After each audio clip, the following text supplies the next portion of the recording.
Hi everybody and welcome to this edition of Capricorn Radio. I'm back in Ireland today and as it happens, so is today's guest. Our aim here at Capricorn Radio is to discuss topical science, ancient history and historical mysteries in an effort to unveil our true cultural blueprint. Today we're going to be taking on all of this with today's guest Maurice Cotterell. But before I do, I just want to give a quick plug in for the website before I start today's show. You can log on to capricornradio.com and there you can subscribe for show releases. There are links on the homepage for Facebook and the YouTube channel. All shows are archived on capricornradio.com also.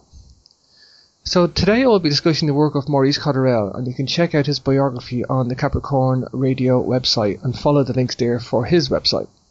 So let me see, can I get today's guest on? So I have with me now on the line international best-selling author Maurice Cotterell. He is the author of The Mayan Prophecies, The Super Gods, The Tutankhamun Prophecies, The Lost Tomb of Viracocha, The Terracotta Warriors, The Celtic Chronicles. And today we're going to be discussing his latest work, Future Science, Forbidden Science of the 21st Century. You know, I can't even remember having such an impact on me like this. It's revelatory, it's provocative, it's fascinating, highly intellectual, and above all, I believe it's essential for the progression of science and therefore the progression of humankind. So let's bring on our guest for today. Hi Maurice, welcome to Capricorn Radio. How are you doing today? Good. You know, it's good to talk to you again, Maurice, and I've been excited about this show for the last week now, and mostly because this is my background, electrical engineering, science, the atom, physics. You know, this is the stuff that appeals to me, Maurice. I guess I class myself as the engineer first and the scientist second. But I know you've got an interest in both, Maurice. And I guess, Maurice, just for the listeners, and get some of your background and your early career before you came an author, and build a picture for the listeners, I think. Yes. Well, my interest in engineering and science really began at the age of 8, when I used to keep pigeons in Manchester, where I grew up.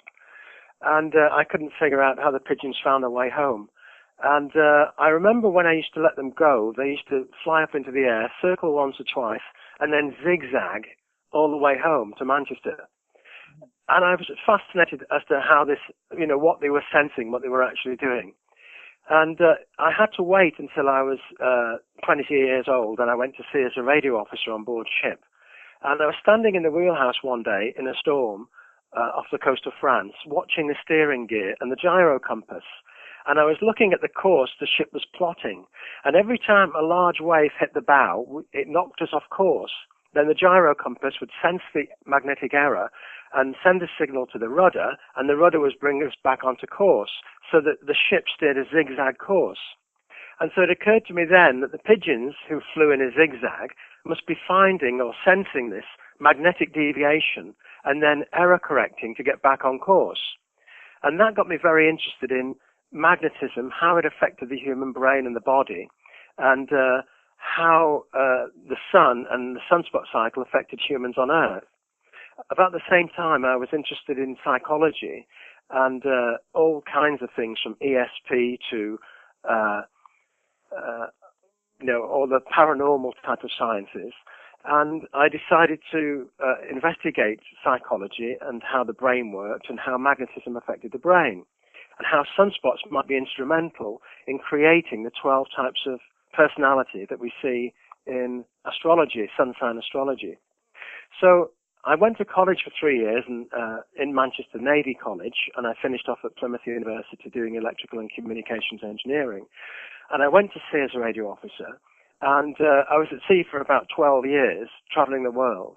And I noticed that when we went to South Africa, it was very difficult to communicate on shortwave to the UK, that the sunspot cycle was interfering with communications very badly. I also noticed that when the ship was sailing from north to south, the ship's personnel were quite happy. But when the ship started sailing from east to west, they became very anxious and fractious and started arguing. Now, the only thing that changes when we go from east to west is the Earth's magnetic field. So again, this stimulated the questions I had regarding astrology and psychology. The first trip I went on finished up in China, and it was there I went around the marketplaces and the temples and talking to all kinds of people. And it was I then learned about Chinese astrology, the 12-year cycle, in addition to the 12-monthly cycle of Western astrology. So once I started to bring all these facts together, I began to realize that clearly the 11.5-year sunspot cycle must be related in some way to the 12-year Chinese personality cycle, the astrological zodiac, and that the 12 personalities of our own zodiac must be related to some kind of variation in solar output every year. And so I decided to sit down and figure out how astrology works, and I figured that out in 1986. And that was after several years, probably 10 years of investigations into the sun and how it affects life on Earth. Now, most people don't appreciate or don't know that the sun actually spins on its axis, just like the Earth does. The sun takes 28 days to spin once. That is, the equatorial region of the sun takes 28 days in relation to the moving Earth, if you were measuring it from the moving Earth. The sun is actually a ball of plasma, and it moves at a different rate from the North Pole to the equator to the South Pole. And this is known as a differential rotation of the sun. And this is caused by the planet Mercury, I later discovered on my own. Mercury moves 4.1 degrees a day as it orbits the sun, and this drags the equatorial plasma around 4.1 degrees a day faster than the polar regions of the sun. So this creates a turbulence on the sun, like a paddle, which stirs up particles inside the sun. And these particles come out of the sun, positive and negative particles come out of the sun, and the polarity changes every 7 days. So as the sun spins, it showers off 7 days of positive particles, then it showers off 7 days of negative particles, then it showers off 7 days of positive particles again, and then again 7 days of negative. And this 28-day period corresponds to the human biorhythm, which is well known, and it was discovered by others, Swiss scientists in the 1960s and 70s. What I discovered was it also regulates the human female menstrual cycle. So that every time the sun spins, females menstruate in accordance with the radiation coming from the sun. Now, of course, this raises several questions. One of them, for example, is why don't all females menstruate at the same time? Well, this is because the biorhythms of each female starts and stops at different times, and it all depends when they got onto the Earth, when they were conceived in the womb, if you like. So I call it asynchronous synchronization, and this is explained in Future Science. So, excuse me, it was a long journey which began with fundamental questions about psychology, solar radiation, that finished up into a journey which went into the scientific side of bioregulation and fertility, hormone regulation, and personality determination. I discovered that this radiation shuffles at the genes at the moment of conception, and this causes 12 types of personality because there are 12 types of radiation every year. And then from that side, it was quite a coincidence, really, because I was walking down. Oh no, I've missed a step out. I was then working at Cranfield University from 1989 as head of electrical and communications engineering, and I looked after the electrical and communications infrastructure of the university. It was not on the academic side; it was on the management side. And one of the jobs I had to do was working with the computer center, which had one of the biggest computers in the world at that time, a batch of DEC computers. And I was trying to figure out the duration of a long-term sunspot cycle. I'd calculated the 28-day one clearly. We can observe the sunspots on the sun. They appear as dark regions of the sun. Most people think they're actually cooler regions, but they're not actually cooler regions. They're just periods of intense magnetic activity. And when light passes through them, the light is diverted, it's deflected 90 degrees. So no light comes out of the sunspot holes. They're no colder, it's just that the light doesn't get through them. So I tried to figure out a way of calculating how long this sunspot cycle takes. Now, conventional wisdom said it could not be calculated for 3 reasons. One, because the sun has 2 magnetic fields. one on the equator and one on the polar caps. And these two fields rotate at different rates. So it's difficult to describe the position of either of those fields in relation to the Earth. For example, we might say, well, the polar field this week is 90 degrees from the Earth, and the equatorial field is in line with the Earth. But a week later, the polar field might be 20 degrees and the Earth might be 6 degrees. So you've got two variables. And because of this, and because the Earth is moving, the conventional wisdom of science is that the sunspot cycle cannot be calculated. But there is a way of calculating it, which I figured out using a method I determined as differential rotation of the sun's two polar fields. We can do it by calculating the crossover of the two magnetic fields and differentiating one with respect to the other. That means finding the difference between them, and then finding the difference between that common field, or the aggregate field, and the Earth. And what I found was that there's a cycle of 11.49299 years. Then I realized, once I put these into the Cranfield computer, that there's actually another cycle which takes the 187 years to go through its complete changes. So once I'd figured the duration out on the Cranfield computer for 187 years, now these numbers may sound a little bit complicated, but they're not really. It's just that the numbers are very important, as I'll explain in a second. So this 187-year cycle is actually 68,302 days. It's quite exact. But this mixes with the 11-year cycle to produce an 18,000-year cycle, which changes its direction 5 times during the cycle. In other words, the sun's magnetic field changes 5 times every 18,139 years. Now, what that means is that every 1,366,040 days, that's every 3,740 years, the direction of the sun's magnetic field changes. Now, curiously, the coincidence I found was this. The ancient Mayas in Mexico, who disappeared in around AD 750, that's 1,250 years ago, they worship that number as a magic number.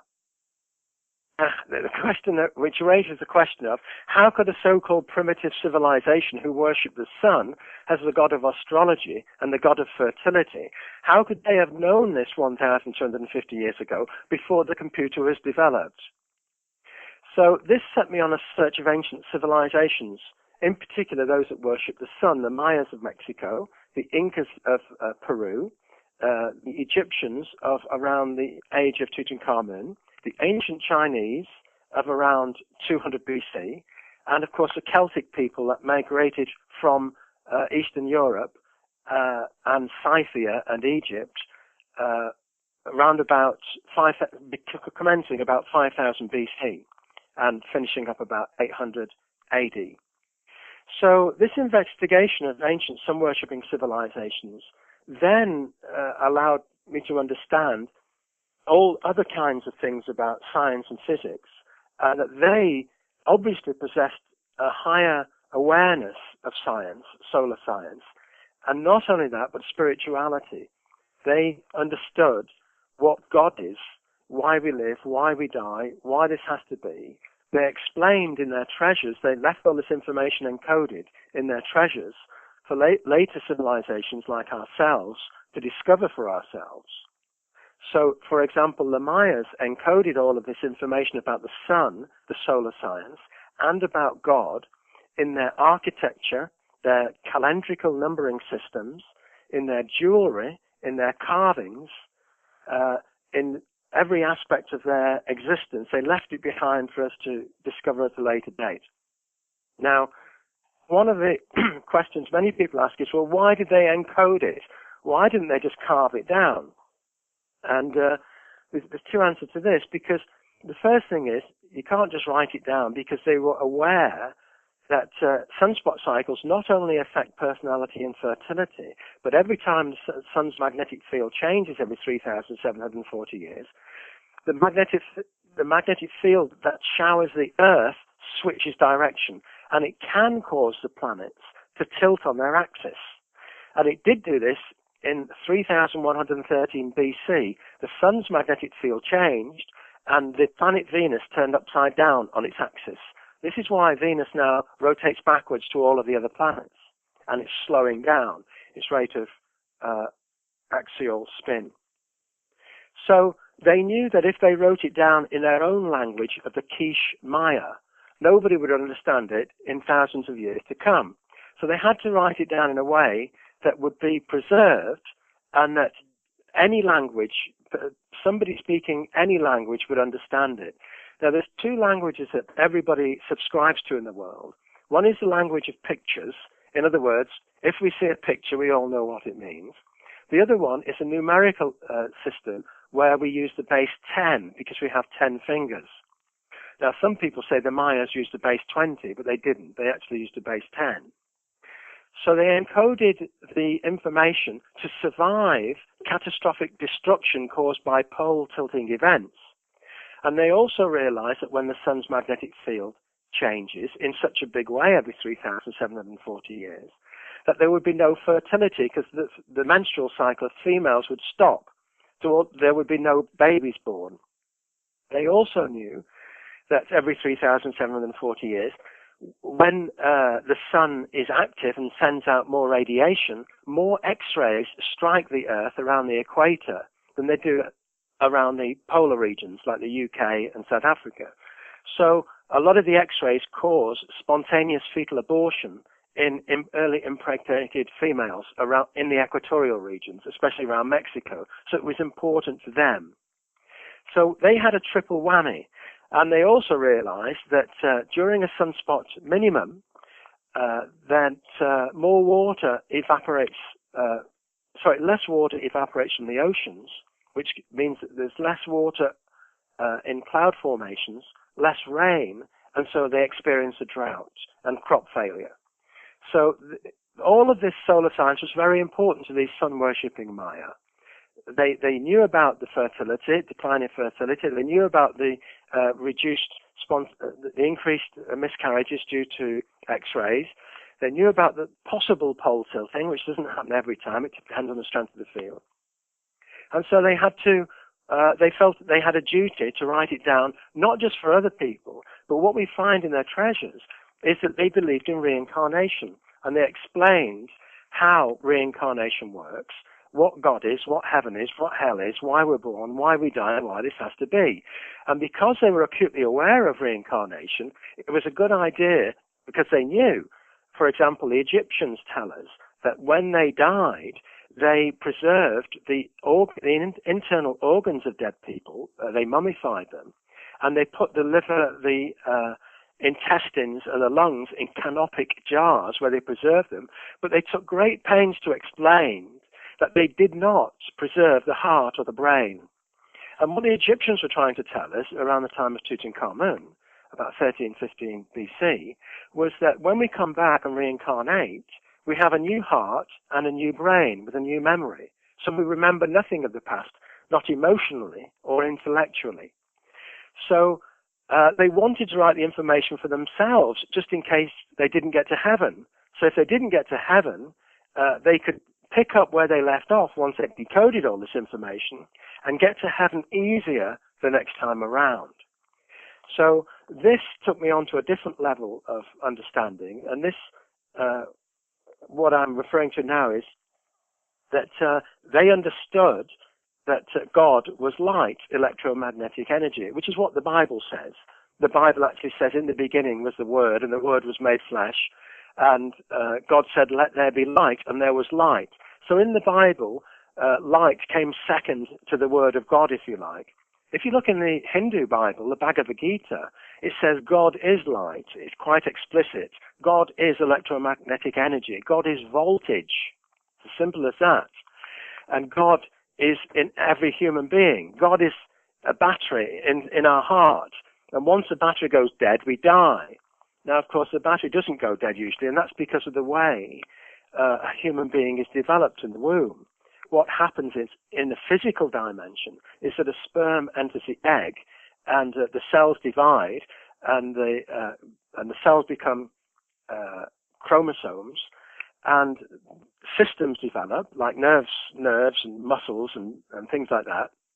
And the systems, after a few weeks in the womb, start to develop pathways and start to develop voltages of their own. Now, these voltages are opposite to the voltage which comes from God. Now, I'll just step back a minute, because in the beginning, God was light and God was good, and the only thing better than God, presumably, is more God, because God is love. This is what the Bible teaches us in the religious books all around the world. And we're told that God created man in his own image. Now, God can do anything. Well, mankind can do almost anything, but what mankind cannot do is to reproduce itself without sacrifice.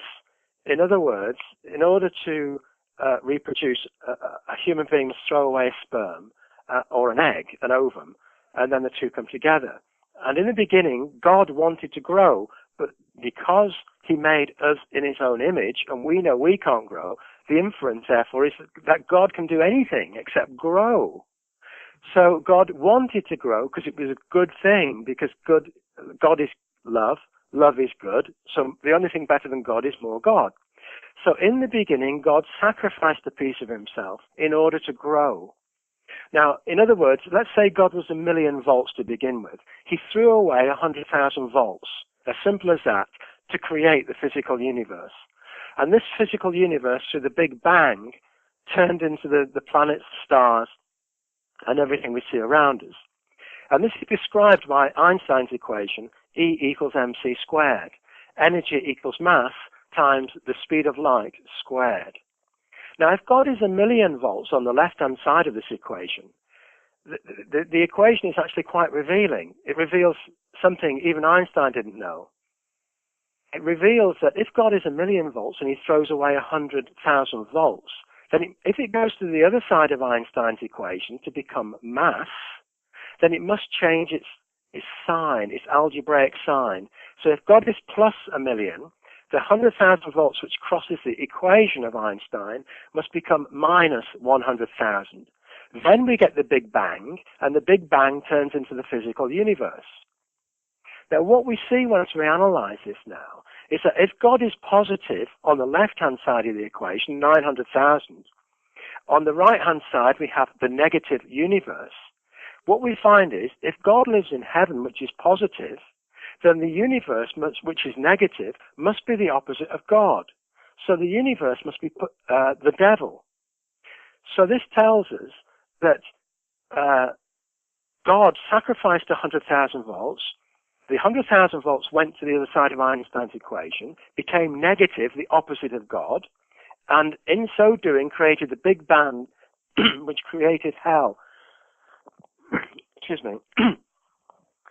So, this is the beginning. This is how it all started off. Then on the planets, evolution kicks in, and we get the planets start to form. Gravity brings together the dust that was created after the Big Bang, and after thousands and millions of years, the dust accretes into boulders and rocks and planets, and the stars begin to burn through nuclear fusion.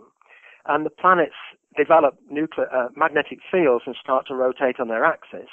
Once they start to spin on their axis, the core becomes hotter and hotter through gravitational heating over millions of years. And then the planets start to orbit the sun. So the solar systems begin around the stars.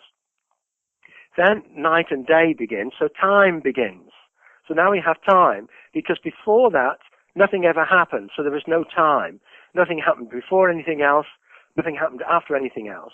But once the planets were formed and they started to spin on their axis and orbit the sun, that's when we get time, and evolution begins. Then we get the oceans developing on the Earth, and the first single-celled creatures are created from the nucleic acids on the Earth. There are theories that these first nucleic acids may have been brought from other planets, or from outer space, but clearly they started somewhere, so we can assume that the starting place was here for the purposes of analysis. So then we get evolution, and the first single-celled creatures like amoeba turn into the more complicated Spirogyra, that turns into the jellyfish and sponges and bivalve mollusks, and things like that. And eventually, after millions of years, human beings are developed. Then, as a sperm enters the egg in the human being, what happens is, we have to remember that that lump of meat with the human being in the womb, that lump of meat is negative because it's in the universe, which is hell, don't forget. This universe is hell. But once it creates its own voltages, as the blood starts to pump around the heart and the nervous system begins to develop voltages, and the voltages start to fire up the computer in a human brain, the brain starts to operate, then the baby itself develops a voltage of minus 5 volts, for example. Now, once that starts to happen after a few weeks in the womb, it's difficult to say when. I've witnessed babies being reincarnated, but it seems that the soul can attach to the body at any time after about 12 or 13 weeks. Once the baby develops a voltage and its brain starts to operate, the minus 5 volts of the baby attracts plus 5 volts from God. So God was 1 million, and he went down to 900,000 volts, but of course he still hasn't grown. We haven't got to the end of the story yet. But then another 5 volts is ripped off God, so now he's 899,995 volts, because he's lost a 5 volt bubble of energy which has attached to the baby in the womb. So now the baby in the womb is minus 5 volts, which is the devil. That's the body of the baby. And inside the baby, attached to the baby, is plus 5 volts of God. The plus and the minus cancel out, so the baby is 0 volts. But the baby is half God and half devil. And it's a certain voltage inside. Now, when the baby is born, there are certain, it fits in with the rules of the physical universe. Now, there are certain dimensions in the universe. For example, human beings have a physical body, which is the body we see in front of us. We have an intellectual body, which is the brain. We have an emotional body, which is the heart. And we have a spiritual body, which is the soul. And these 4 different bodies operate under different circumstances. For example, in the physical world, if I have a pound and you have a pound and we exchange them, we both finish it with a pound. But and it seems, therefore, in the physical world that we can't get something for nothing. But in the intellectual world, for example, if I have an idea and you have an idea and we exchange them, then I finish it with 2 ideas and it doesn't cost anything. And you finish it with 2 ideas and it doesn't cost anything. Now, if we take this one step further, it seems to be in the emotional world that if I love you, my soul voltage inside my body goes up from 5 volts to maybe 10 volts or 15 volts. So when my body dies, the 15 volts goes back to God in heaven, is attracted back to God, and God has grown by 15 volts, but don't forget he sent 5 volts down in the beginning. So God actually makes a net gain of 10 volts. So God goes up to 900,010 volts. And in this way God grows, and God is good, so we have more goodness in the universe. And this is why we live. This is why mankind live. Mankind is a conduit for the evolution, or the growth, not really the evolution, but the growth of God. And it's not just man. If we look at the Mayas and what the Mayas of Central America teaches, they teach us that everything in this world is illusion. That's what the word Maya means. It comes from an ancient Indian Sanskrit word from around 20,000 years ago. It means illusion. And what the Maya believed was that everything you see around you is not how it appears. It's actually God in disguise. In other words, if you take a flower at one moment in time, like a beautiful rose, it looks like a rose, it feels like a rose, and it smells like a rose. In fact, it's actually a collection of biological cells, which is alive and it's growing. When it was created, the biological voltage of the rose sucked down a biological voltage from God. So the rose has a systemic biological voltage, and it has a spiritual voltage inside itself. It has God inside it. But a few weeks later, the rose will die and perish, and the voltage, the systemic voltage will disappear, the minus voltage, which releases the positive voltage of God. Now, that positive voltage is not enough to get to heaven. It might only be a quarter of a volt. So that quarter of a volt will leave the rose bush, and it will attach to another collection of living cells of a quarter of a volt, perhaps a developing worm or a butterfly. So what was a rose today will become a worm or a butterfly tomorrow. So everything we see is illusion. Everything we see is God in disguise. Now, when we examine the decoded treasures of the Mayas, they tell us that all of the religious leaders were the same incarnation, different incarnations of the same spiritual energy. For example, Krishna of the Hindu, who was born 5,000 years ago, reincarnated several times. The most recent time was Buddha, who was born in Ceylon and India, who born in Ceylon and taught in India and Ceylon. Now, Krishna means Christos, which is the anointed one, which is the same name as Jesus, basically, Christos or Christ, and Krishna. And then if we look at Buddha, his most recent reincarnation, Buddha's mother was called Maya, in other words, illusion. So we have a connection there. Now, Krishna, when he died, also reincarnated as Tutankhamun. Tutankhamun means the Son of God. And of course, Jesus Christ was known as the Son of God.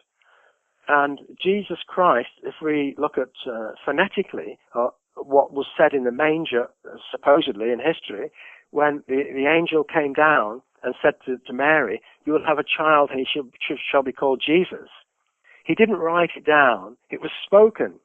Now, it seems that the etymological derivation of the expression Jesus is actually chi, C-H-I, chi, Zeus, Z-E-U-S. Now, chi Zeus, chi is Tibetan energy, which means godly energy. And Zeus was the highest of gods in Greece and the Roman Empire at the time Jesus was born. So chi Zeus means the Son of God, just like Tutankhamun. After Tutankhamun, who was the Son of God, who taught the Egyptians about sunshine and sun worship and how the sun affects us, we can move forward to about 5000 BC, and we come to a character named the King of Hochdorf in Germany. And he was the Celtic king who taught the Celtic people about the sunspot cycle. And this is why the Celtic cross, the circle with a cross in it, is a representation of the sun's magnetic fields. So the Celtic people understood the sunspot cycle like we do now, and how, as I explain it in Future Science. Sorry, Maurice, just want to jump in there. You blend in such a lovely web of science and spirituality, and I can see where your electrical engineering background, your career kind of was like a mainframe or a historical framework for you to work upon, and your astrological questioning and that's where your derivation of thought led you. And I can almost see your journey through your books and how it's a beautiful journey you have been on, Maurice. I guess I just kind of wanted to get into some of the science of Future Science, because that's the start of the book. You start off with the atom and gravity and well, you actually address the problems of physics. You do it by addressing the individual problems of physics. You don't just kind of jump straight at the atom to redraw it as such. But so I guess just tell us about some of the individual problems of physics, Maurice. Why we need the new atom, basically, because this atom's not stable. It's not working for us. Okay. I sat down and decided that I'd like to figure out gravity, because it's one of the few questions I had left after discovering how the sun affected life on Earth and the purpose of ancient civilizations, what God is, why we live, why we die. There's still this nagging question of why do objects drop to the floor? And I sat down and I thought, why is it that it's taken hundreds of years since Isaac Newton first defined gravity as the force that makes things fall to the floor, but he never understood it or explained it? What he did do was he put down the relationship between the variables, which I'll cover in a few minutes. Now, what I've noticed is, what I've learned from the Mayas, and this is the important thing, and all of the ancient civilizations, is that they taught me a way of thinking. And instead of trying to find out what's there in front of us, we need to look for what's not there. For example, if you see a parent, the parent will always see what's missing in the child rather than what's there. Indeed, this is what's made mankind so successful. When something is broken, we can see why it's broken and we fix it. We don't look for things to break. That's not the way things work. Sure. And one of the things I realized was that there's got to be some fundamental reason. It could be a way that we are thinking about these problems or looking at them, which would explain why we haven't discovered this, because thousands and thousands of intelligent people since Isaac Newton in the 17th century, 1687, have tried to sort out many of these problems of physics, and they failed every time.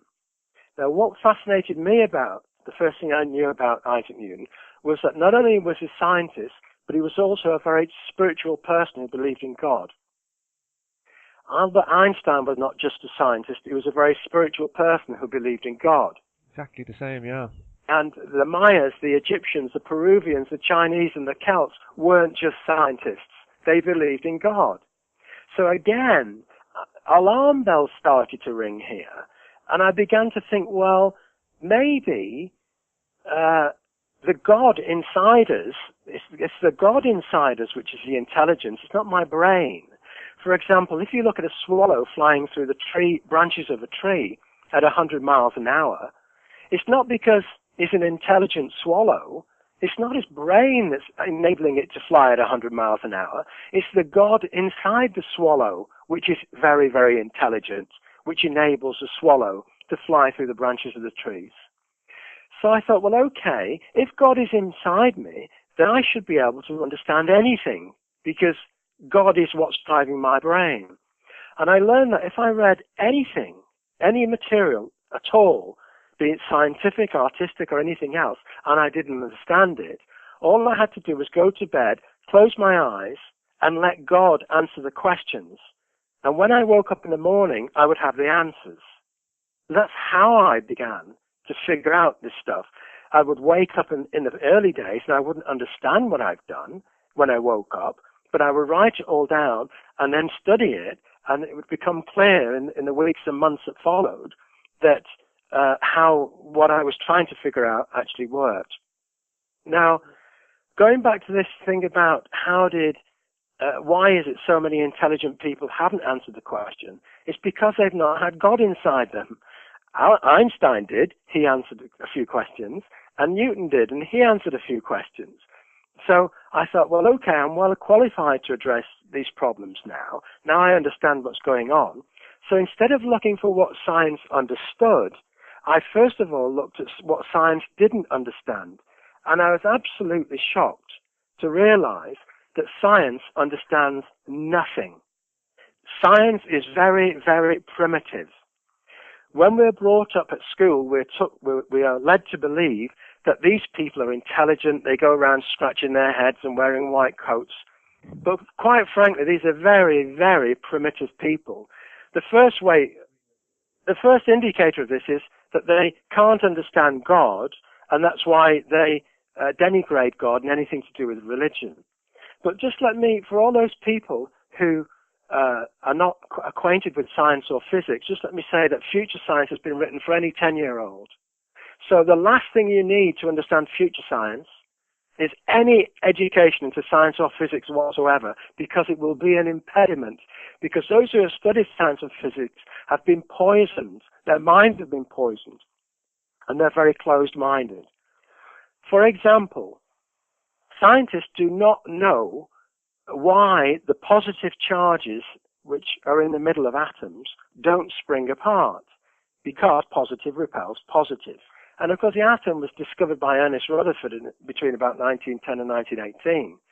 And he described the atom he didn't understand. He drew the atom as a load of red billiard balls in the middle. Those were the positive charges, and black charges orbiting them. But he didn't understand why, and we still don't understand why they don't spring apart. We don't understand why the orbiting negative electrons excuse me, don't get sucked into the positive center. We don't understand why the electrons orbit the atom in 8 different shells.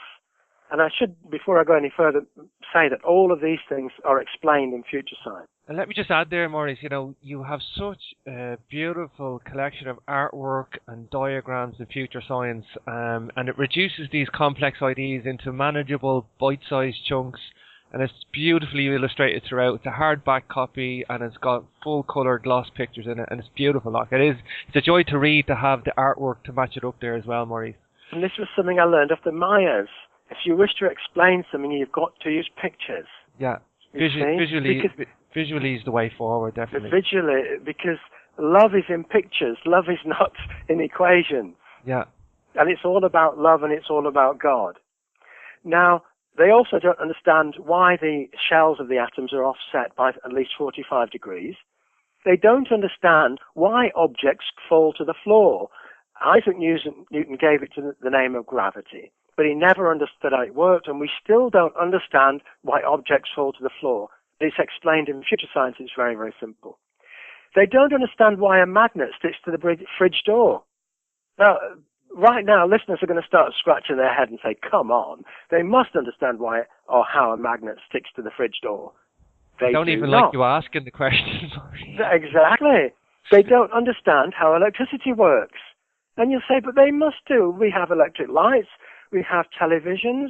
We have all sorts of electrical items. How come they can get them to work if they don't understand how it works? Well, you can observe how something works and replicate it, but it doesn't mean you understand how it works. For example, we know that when an electric current moves along a wire, it produces a magnetic field around the wire.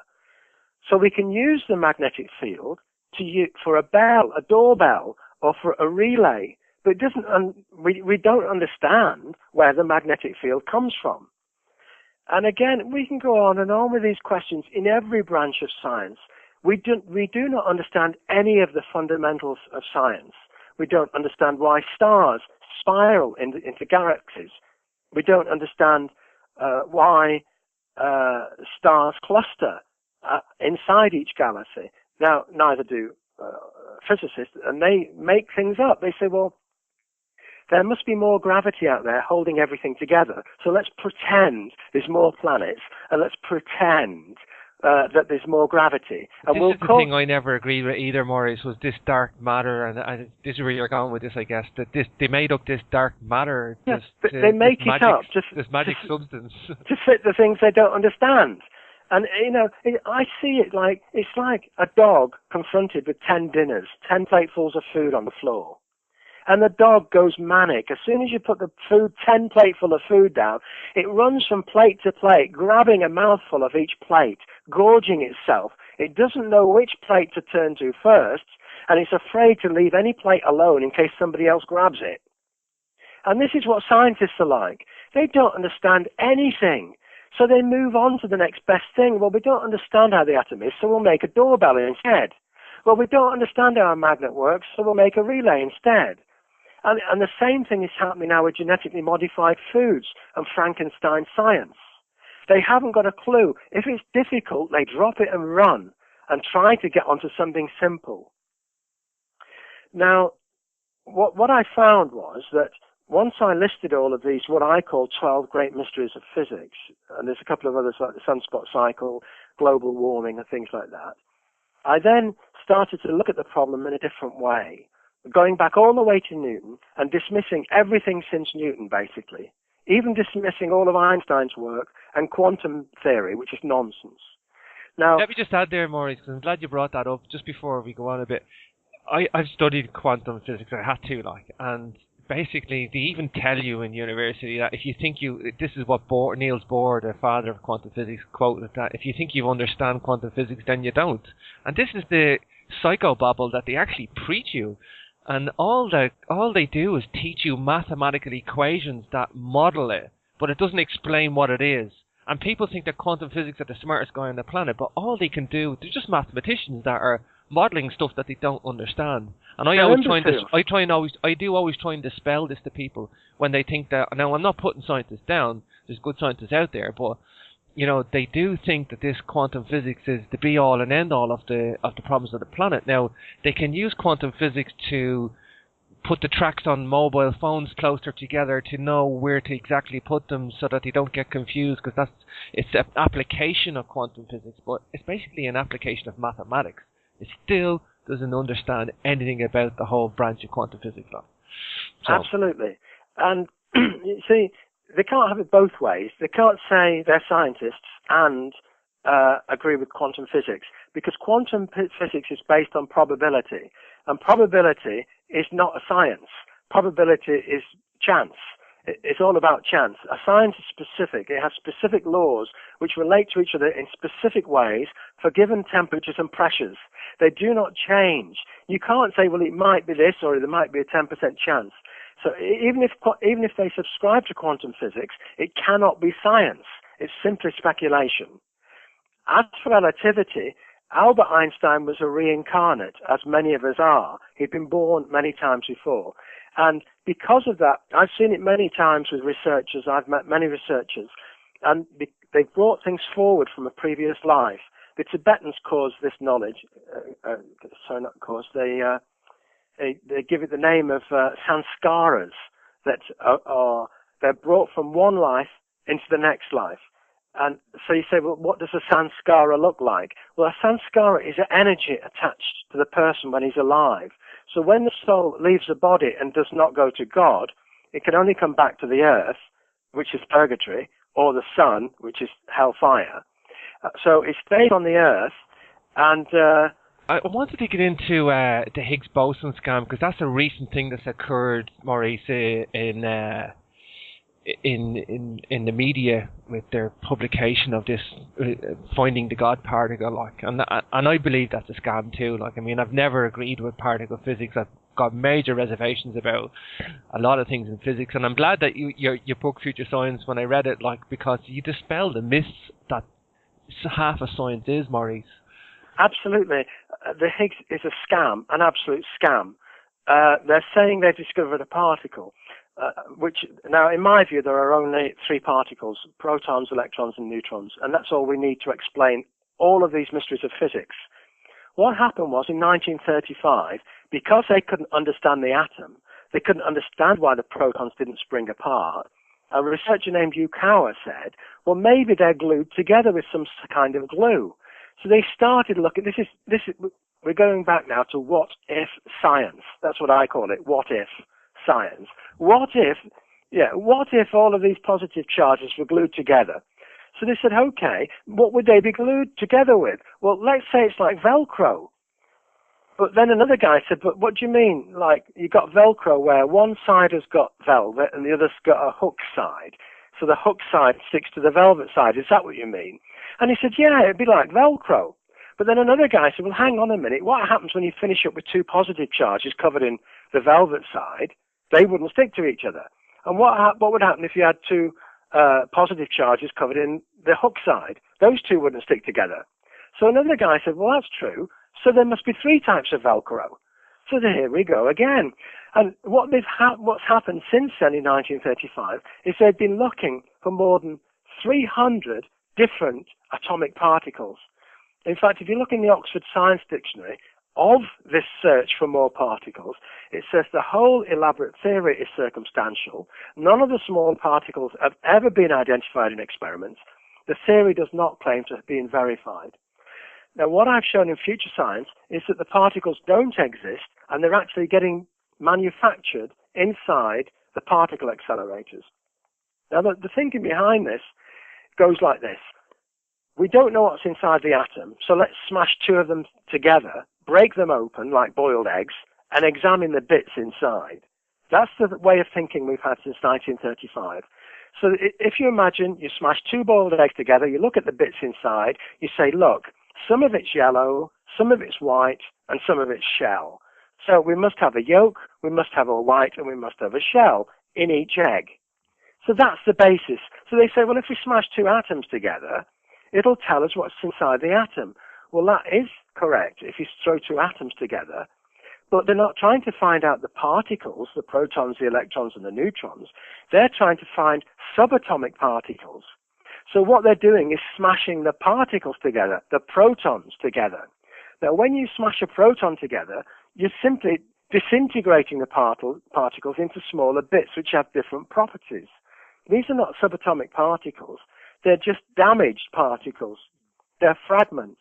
And it's like trying to say, well, I'd like to find out how a grandfather clock works. So you smash two grandfather clocks together and you finish up with cogs and springs and things like that, wheels. And you say, well, I still can't figure out how it works. So let's smash two cogs together. So they smash two cogs together and the teeth break off. And they say, we've found a cog particle. Sure, Michio Kaku actually describes the particle accelerators and the exploration of subatomic particles. He likens it to dropping a piano and listening to the sound of it breaking apart to try and find out how to make a piano. And but they try to kind of mystify the whole process of what they're trying to do, but it's not science. That's right. You know? Exactly. You know, Maurice, so the gluons aren't needed, yeah? None of those particles are needed. All we've got is, the real problem is this. Since 1915, we've looked at the atom as an electrical entity. Positive proton, negative electron, and a neutron made of half of a proton, half of an electron, and what they call an antineutrino, which holds them together. So there's three particles, positive, negative, neutral. The neutral one is neutral because it's half a positive, half a negative joined together. Now, the reason we don't understand how electricity works is because we don't understand how an electric current, which is the movement of electrons along a wire, creates a magnetic field. And what I've shown in future science is that half of the time the atom is magnetic and half of the time it's electric. And this is where science has gone wrong. It's viewed the atom as an electric entity when it isn't. It's electric for a fraction of a second, then it's magnetic for a fraction of a second. Then it's electric for a fraction of a second and magnetic for a fraction of a second. And it oscillates in and out. And this, once we understand how the atom works, we can figure out why the atom is stable, what makes objects fall to the ground, why the magnet sticks to the fridge, how a doorbell works, and all the rest of it. Once we change our thinking ever so slightly, it's only slight change. Is this the spiked neutrinos you're talking about, Maurice? Spiked neutrons, yes. Yeah, sorry, spiked neutrons. Yeah, you've cleverly redrawn it, and there was never any reason it had to be a spherical particle anyway. Absolutely not. You know, that was just an idea, a concept, like. Absolutely, and there's no reason why the electron had to be a spherical particle.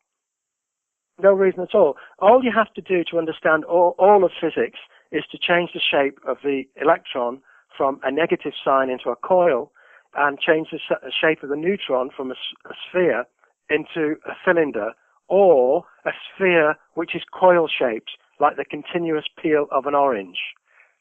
As long as it's coil-shaped, it will work. Sure. You know, the whole journey of from your description of the atom with the art and the diagrams right through to basically what it means for in everyday terms of global cooling and global warming and how gravity works and electromagnetics, and you know, it all makes so much sense to me, Maurice. This is the beauty of future science. It's from starting from the concept and going back to the drawing board. You're going back down this new journey again, and it just makes sense all the way along. You know, I can't find any fault in it, Maurice. Thank you. You know, that's the beauty of it. So I don't want to give too much away for the listeners, because I'm hoping they're going to read your book too. Like, and I do really endorse it, and I do really recommend it. Well, I can say that orthodox scientists can't find anything wrong with it at all. Yet they hate it. They disagree with it. Oh, I bet they do. I bet they do, Maurice. If they were to agree with it, then they'd be out of a job tomorrow. You see, these people get billions of dollars and huge salaries to look for how gravity works. The last thing they want to do is find out how gravity works, because that way they'll be on the dole. So they take great care never to discover anything. This is why nobody discovers cancer. This is why nowadays 1 in 3 people get cancer, but 100 years ago 1 in 20 got cancer, because they don't want to find a cure, because they'll all be out of a job. Sure, you know, and this is the thing, it's not a courageous field, as what you're saying, Maurice. You know, we're both from the same background, electrical engineering, and this stuff makes sense to me straight up, like, but And like I say, you don't need to have that electrical engineering or scientific background, but we're in alternative fields, Maurice, independent research, independent science, alternative, and this is where the breakthroughs are coming from, Maurice, in this day and age. Absolutely. People outside the academic paradigm, they're locked into this paradigm, this academic field, that they're not free to think. They have to act and be a certain way, and I think there's more people coming into an alternative science and alternative history field now. Absolutely, because people are demanding answers. The younger generation have got all these gadgets like mobile phones and everything, and they don't even know that nobody knows why objects fall to the ground. They think that Isaac Newton explained it. They don't understand what we don't know. And it's because we've all been brainwashed and poisoned. Our minds are poisoned by school teachers. And once they've been poisoned, you can never get your brain back on course once you've allowed it to be poisoned. I'm glad you just mentioned that there, Maurice, because this is something that grabbed me in the book, and this is the one key thing in the book. This is what appeals to me, because Newton's had an equation for gravitation, which is basically the product of one mass by the product of another mass, and you divide it by the square of the distance between them.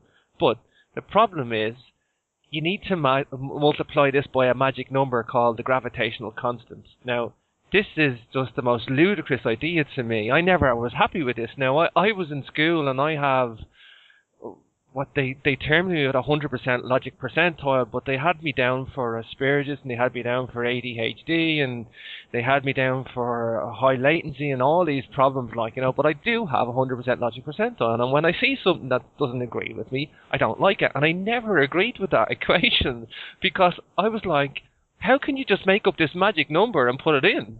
Where are you getting that from? It doesn't make sense, and it never made sense to me. And there's always these key things to me throughout science that don't make sense, and I have to accept them until I go home in my own privacy and go, well, I'm not accepting that now. I had to go through school going, okay, you're telling me that's right, I'll listen to you for the time being, but I'm going to think my own thing at the end of the day. And I think that's what I took out of science, Maurice. I take what I want, and I let you say what you have to say, and I think there's a lot more people thinking independently like that now, Maurice. I'd like to think so anyway. Well, we have to, because, people, it's like the emperor's got no clothes on, and nobody's mentioning it. Yeah. You've got to say, why have we made no scientific discoveries in the last 100 years? Now, this is where the imbecile scientists start jumping up and down and banging the table. The only progress we've made is in speed. 100 years ago, it took a week to cross the ocean on a sailing ship. Now we can do it in 8 hours. One day we'll be able to do it in 8 minutes, no doubt. But but it's only the technology that's changed. It's not the scientific discoveries. We are not any more capable of doing anything we couldn't do 100 years ago than we can't do today. Now you say, oh, well, medicine, look how far medicine's come. There used to be butchers and saw people's legs off. Well, there's no such thing as modern medicine. All of the medicine we use goes back to the 19th century, whether we're talking about vaccinations, whether we're talking about the cleansing of wounds with from Lister, Joseph Lister with his Listerine and so on, whether we're talking about anesthetics to put people to sleep so that they don't die of shock when you're sawing the leg off. So these are the reasons why modern medicine is more successful. But when you look at the 20,000 diseases in the World Health Organization list of diseases, and ask ourselves, how many diseases can modern medicine cure? You'd be surprised to hear that apart from the ones cured by antibiotics, the answer is none. Modern medicine can't cure one disease that's listed in the World Health Organization of diseases. Now, people don't understand this. We're brainwashed into believing that doctors will cure you. Doctors will not cure you. The chances are, if you go to a doctor, you'll be dead. Yeah, I got an issue with doctors too, Maurice. I'm tuned into that one too. And my dad, I think I get that from my dad. And my dad's into alternative healing. He's a hypnotist, but he actually had a problem himself with his heart, and they were trying to prescribe these really bad heart tablets. I can't remember the name of them. They're really they were taken off the market quite recently. But yeah, they just want to prescribe a pill and sell the pharmaceutical drugs, That's all they're into is profit making for the drug companies. And of course, the drug companies, certainly in America, they sponsor all the medical schools and buy the equipment and fund the students. So when the students graduate, they're all in the pocket of the drug companies. So they prescribe drugs for molecular biological recovery and ignore the spiritual body, the intellectual body, and the emotional body. Now, of course, they're not going to cure people because we're complex creatures, and all of those different parts of our being have to be addressed for a balanced body and for pure health. Sure. The incentive's all wrong, Maurice, isn't it? Absolutely. Yeah, it's not even there, I suppose. Like, it's wrong or it's not there. It's like... It goes for every single branch of science you look at. You look at chemistry, we can't put two hydrogen atoms together with an oxygen atom and make fresh water. We can't do it. We can't do any of the 5-year-old science that we should be able to do, we can't do. We don't understand how lightning is made inside clouds. We don't understand why cyclones happen, what causes a vortex. And they haven't got the whole field of meteorology is wrong about low pressure systems, high pressure systems, cyclones, hurricanes. It's all wrong. All of our science is wrong. It needs throwing out, and we need to start again. But we can't start again because the orthodox scientific community won't allow us to point out that everything is wrong and that there is another way of looking at it which supplies all of the answers, because they don't want to be marginalized. If you've spent 5 years doing a physics PhD and somebody comes along and says, do you know you've just wasted 5 years of your life and $100,000 on tuition fees? You're not going to say, I do realize that, thank you for pointing it out.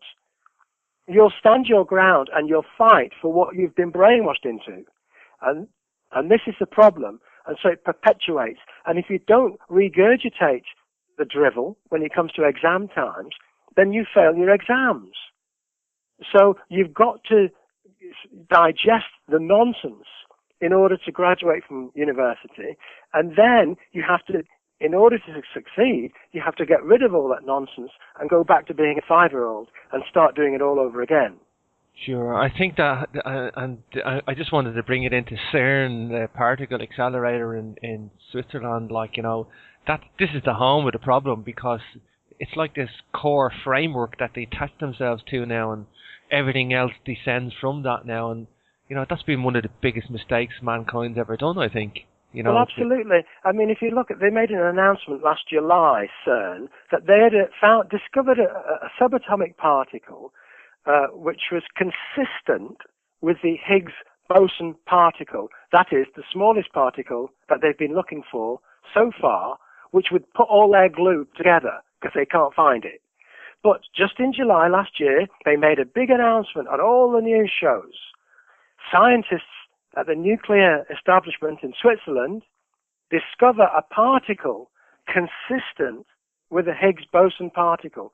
Well, that doesn't mean anything. No, that's not proof, is it? It's not. All it means is that it does not disprove what they've been talking about, but neither does it prove it. But that's supposed to be that's a good point there, Maurice, because the scientific process says that you're supposed to reproduce the experiment twice, at least twice, to prove that something is true. Yeah? So they've only said that they've found it's consistent on one occasion, yeah? So, but no. They found it with using probability. That they're persuaded it's a small particle. Okay, so but their own scientific hypothesis, they're not even proving anything. No, they're not proving anything. As I said tomorrow, they're actually manufacturing these bits. But then they went on in this statement to say, this is the best possible evidence yet for the existence of the Higgs boson particle.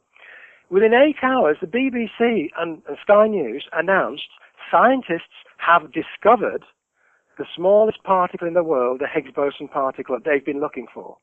Sure. Which was not true. I can't say it was a lie, but what it means is that these physicists have been aided and abetted by the media into misleading the public.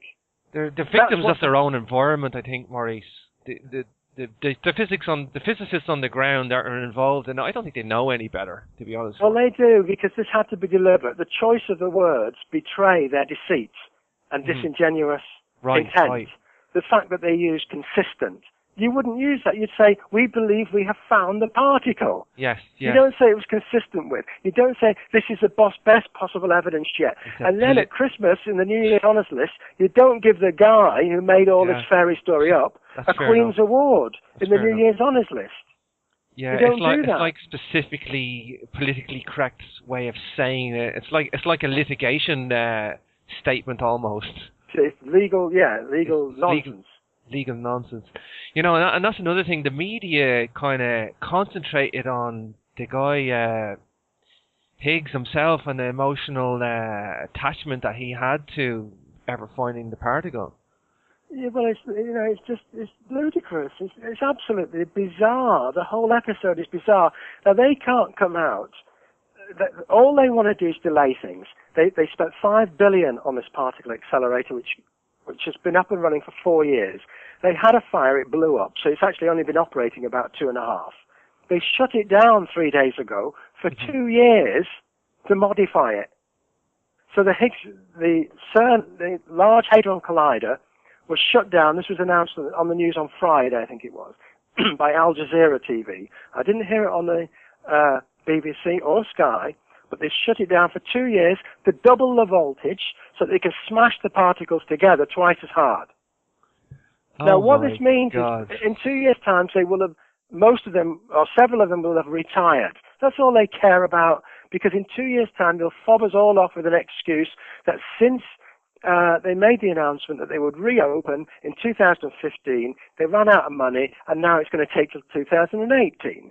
So that'll stall for another 3 years. And then when somebody says, you lied to us, you said you'd found the Higgs boson, they say, no, we didn't. What we said, it was consistent with the Higgs boson, and it was the best possible evidence yet. Your complaint is against the BBC and Sky News. It's nothing to do with us. They're covered anyway, aren't they? They're covered. This is how they do it. They drag other people into their web of deceit. Yeah, it's insane. It's insane. You know, there's so much money tied up in it, isn't it? It's a money game. It's like that's all it is. It always heads back to money at the end of the day, I think. It is. Okay, Maurice, tell me about Velikovsky, because it's something I actually just did a show about Velikovsky, and I haven't done much on Velikovsky and his original research, but I think he would draw upon some of his ideas. He didn't have the science with him at the day. He didn't have what we have nowadays, Maurice. He didn't have the scientific concepts to draw upon. And that's exactly right. I think he was one of the greatest. He was one of the greatest scientists of our day. I'm beginning to think so, Maurice. I'm beginning to think that, and I'm going to devote a bit of time to read some of Velikovsky's work. It's a shame I haven't done it, because I've come across them on a couple of occasions. But yes. Well, I've got several of his books, and they're excellent. And as you say, he didn't have what we had. If he had been born 30 years later, he would have written Future Science, I'm sure. Yeah. And he raised the question of why are the oceans salty, and which makes you think. And I've had my own thoughts about that and lots of other questions. But he was a thorn in the side of orthodox science, and he said there were a bunch of imbeciles. And he said they were all wrong, but of course he couldn't show what was right, because it was only in 1960. Now, in all fairness, there was a time during the history of the particle accelerator when it was actually useful, and that was at the time when they were smashing neutrons together. And in 1960, when they smashed the neutron together, they discovered it was made up of a positive particle, a negative particle, and the neutral particle, all glued together. When they discovered that, it was useful information. But what they failed to do is to capitalize upon that information and redesign the atom and redesign physics. What they did, they ignored the discovery. They said, because it's neutral, it doesn't matter anyway. Still neutral. Well, that was one of the biggest mistakes physics ever made. Now, the case for particle accelerators, I believe, has had its day now. That in the 1960s, it was important. They made one discovery, which is incredible, because without that, I couldn't have written Future Science. So I'm not saying everything's wrong. What was wrong about when these characters make a discovery, they hate each other. It's not just that they hate people like me. They bury the discovery because they all want the same kudos. They all want patting on the back. They all want they're all vainglorious, egotistical kinds of people who want to be famous. I don't want to be famous. Yeah, I think getting the particle accelerator too, I mean, set the physics out of it. I mean, I think the concerted effort by the engineers to get together and design something very complex was good. I mean... Well, I've got to think about engineers and physicists. An engineer is an applied physicist. That's what an engineer is. He puts physics into operation to create technology. Physicists don't do anything. They just argue and stab each other in the back, and everybody else who comes up with the better ideas. That's funny, Maurice, because I had an argument with a physicist one day, because I've done an engineering degree first, electrical, and I got into physics. I dabbled in physics. I've done a physics degree. It's an academic degree, but and he said to me, he kind of just jokingly said to me, he was jesting at me, but he was trying to be smart, and a lot of physicists do this to engineers, and it's a slogan they use, and they go, engineers build the world and physicists explain the world. And I went, no, you don't. You only think you do, like. And that was my retort, and that cut him up, like. He says, you only think you do, like. Because he says, you only regurgitate what other physicists have done before you. He says, you don't explain anything about the world, like. But that's the mindset that they have. They do actually think that they explain the world. In fact, it's interesting you should say that, James, because I have my own take on that. Engineers build the world, women fill it with people. Nice. That's a good little addition to that. I like that, Maurice. Yeah. I do actually. I have a lady coming on, and she's going to talk about the evolution of the female consciousness and through history, and I'm really looking forward to that show because it's something new for me. Like, tell me about Velikovsky's Ice Age mechanism, because this is something I wanted to ask you about, Maurice. He tapped into. What made Velikovsky address these issues? Because he was from an unusual background. He was. Basically, he had a lot of common sense, and he was aware of the fact that frozen mammoths, that they were a bit like early elephants, hairy elephants with tusks. Frozen mammoths have been found in northern Russia, in Siberia, in the Arctic Circle, buried underground and frozen for thousands and thousands of years, hundreds of thousands of years. And when they've dug them up, they've found buttercups between their teeth and grass in their stomachs. But buttercups and grass don't grow in that area of the world. And so he said, well, how could they have frozen instantly and been buried? He didn't understand it. And he said, how come palm tree fossils have been found under the snow in Spitsbergen in the Arctic Circle? And how come, well, there's no daylight for palm trees? He said, how come we believe from satellite imaging and so on, that there are coal deposits in the Antarctic where no trees have grown because they are under ice? And he sat down and he thought about this, and he said it must be that sometime during the history of the Earth must have tilted on its axis. The North Poles became the equator, and the equator became the North Pole, and that would explain it. Now, of course, he was ridiculed because he tried to explain then, he went one step too far, and he tried to explain how this pole tilting may have happened. He said, well, I'm not sure, but what if, and he wasn't a what-if scientist, but he said, look, what if a planet like Jupiter threw off a piece of rock, and it zoomed across the solar system towards the sun, and on the way past, it toppled the Earth off its axis. Maybe that's what happened. So he was ridiculed because they said, well, chunks of rock don't fly off Jupiter. It doesn't work that way. Gravity means that rocks are attracted to Jupiter because Jupiter is the largest planet in this area. It wouldn't go away from Jupiter. And they said, later, this came in the 60s when still people supported him, and they'd done ice core samples from the poles. And the ice core samples that go down 40 feet or whatever show the layers of snow over millions of years. And they show that the polar caps on Earth are millions of years old. Well, if they're millions of years old, they conjecture, then the Earth could never have tilted on its axis because they would have melted when it tilted, and new poles would have formed, which were young poles, not old ones. So they dismissed Velikovsky's ideas. Now, of course, Velikovsky was right. What I show in Future Science, what Velikovsky says was, it gets even more interesting because it says, well, you know, if you think about it, it's impossible to have an ice age on Earth. And they said, you're mad. We know we have ice ages because we know from fossils that the ice caps have advanced and retreated every hundreds of thousands of years, not periodically, but millions and thousands of years. So we know we've had ice ages. But he said, no, theoretically we can't have an ice age. Just like theoretically the bumblebee can't fly because its mass is too big to overcome the gravity of its weight. He said, let me explain. He said, let's say that temperatures get colder for some reason. Then what happens is less water evaporates from the ocean. And glaciers, that is, the growth of the polar caps, which is ice and snow, are made of ice and snow. And the ice and snow comes from clouds. And the clouds come from evaporation of the ocean's water. But if the temperatures go colder, you can only ever have less evaporation, less clouds, less snow and ice, so the polar caps can't grow if it gets colder. Now, if we look at it when it gets hotter, then polar caps melt. So you can't have ice ages. But he said, it's obvious we've had ice ages because the geological evidence shows we've had ice ages.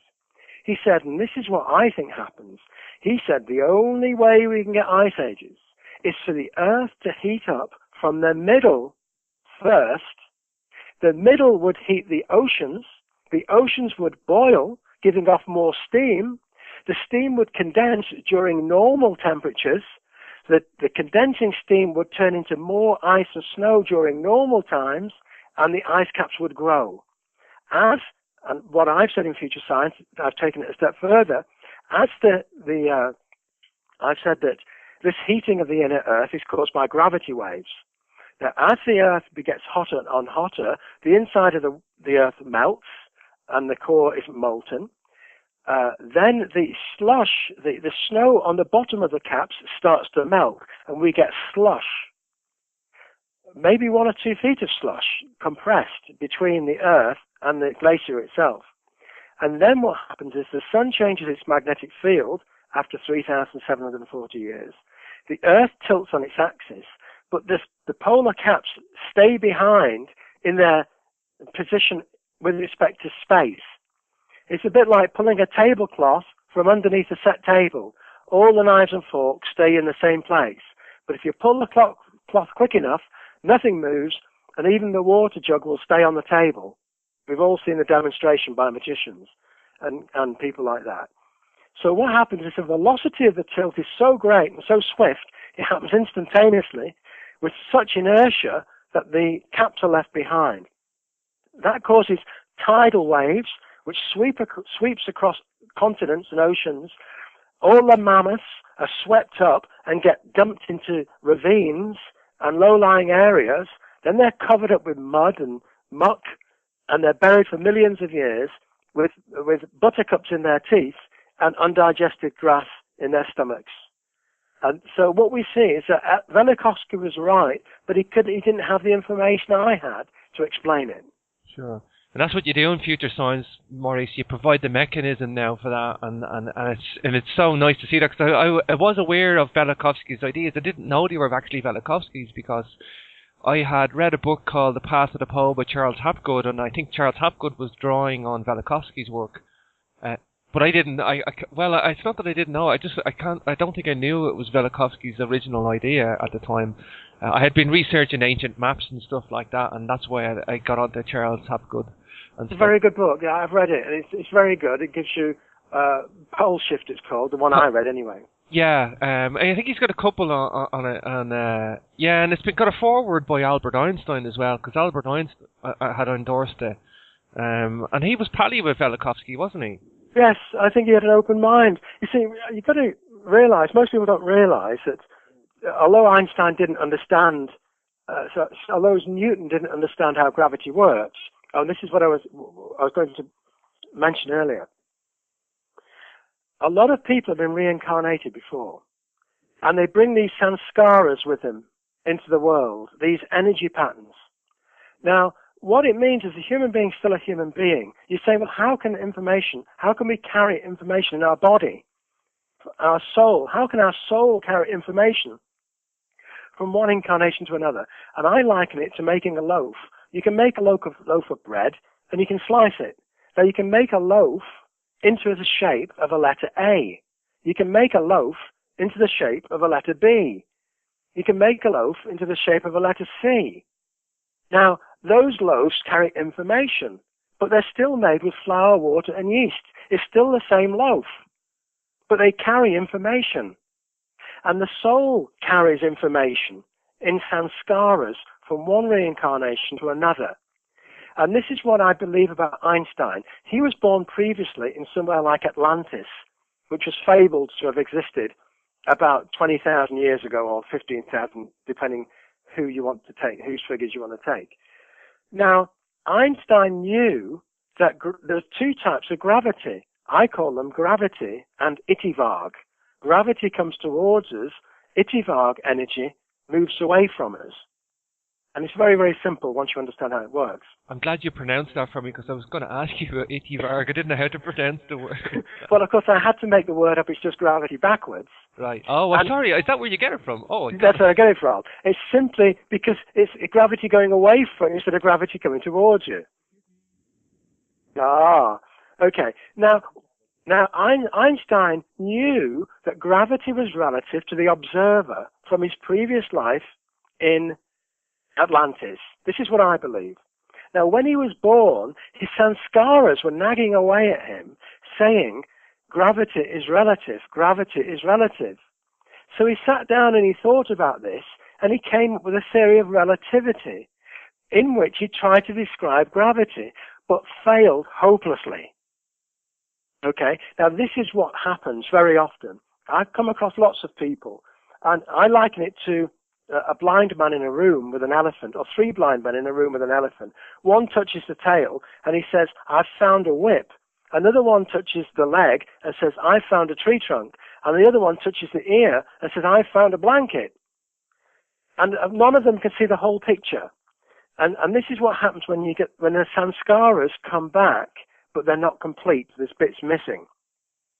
So we have to be very careful. There's so many of these so-called researchers who do have something to offer, but they've only got half the picture. And I believe it's because most of them are missing the spiritual side, and most of them don't understand how to mobilize God inside us to get our brains to understand the information that we're taking in. Because once we can get God to do the work, we can just have a good night's sleep. Maurice, I just got a quick question here. What's your philosophy on the ego? Is the ego this kind of like operating system we're born with to get us through our early years until we develop spiritually? Is that? No. It's all to do with this mechanism of getting to heaven. All of these ideas, all of these feelings that we describe, like guilt and jealousy, all of these things are mechanisms. We're in hell. We are in hell. But if we were in heaven, all the physicists would walk down the street of London carrying me on their shoulder. But it's not heaven. It's hell. So it's never going to happen. The ego's not a good thing, then. It's a shackle. It's like a... Well, it's not that. It's a question of when you're in hell, it's no good making hell a better hell. It's no good trying to make the world a better place. I tried that for 30 years of my life.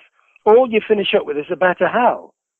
What you've got to do is escape and not come back. You escape from hell. This is planet prison. We've got to escape from it. And this is why we have all of these so-called feelings and the memory. You know, it's like, why do we have the stars and the planets? Because we can't travel faster than the speed of light. I've explained this in the book, and it's got nothing to do with Einstein's relativity. So if we can't travel faster than the speed of light, why did God make the stars? All we have to do, if you want to understand anything, is put yourself in God's shoes and ask yourself the question. Now, of course, once the body is dead, the soul is released. The soul can then move at the speed of light, which is 300 times 10 to the 6 meters per second, because it's light. It can go anywhere. So the soul can go to another planet or to another solar system or another galaxy and reincarnate. The soul doesn't have to reincarnate on Earth. And this is what's fascinating.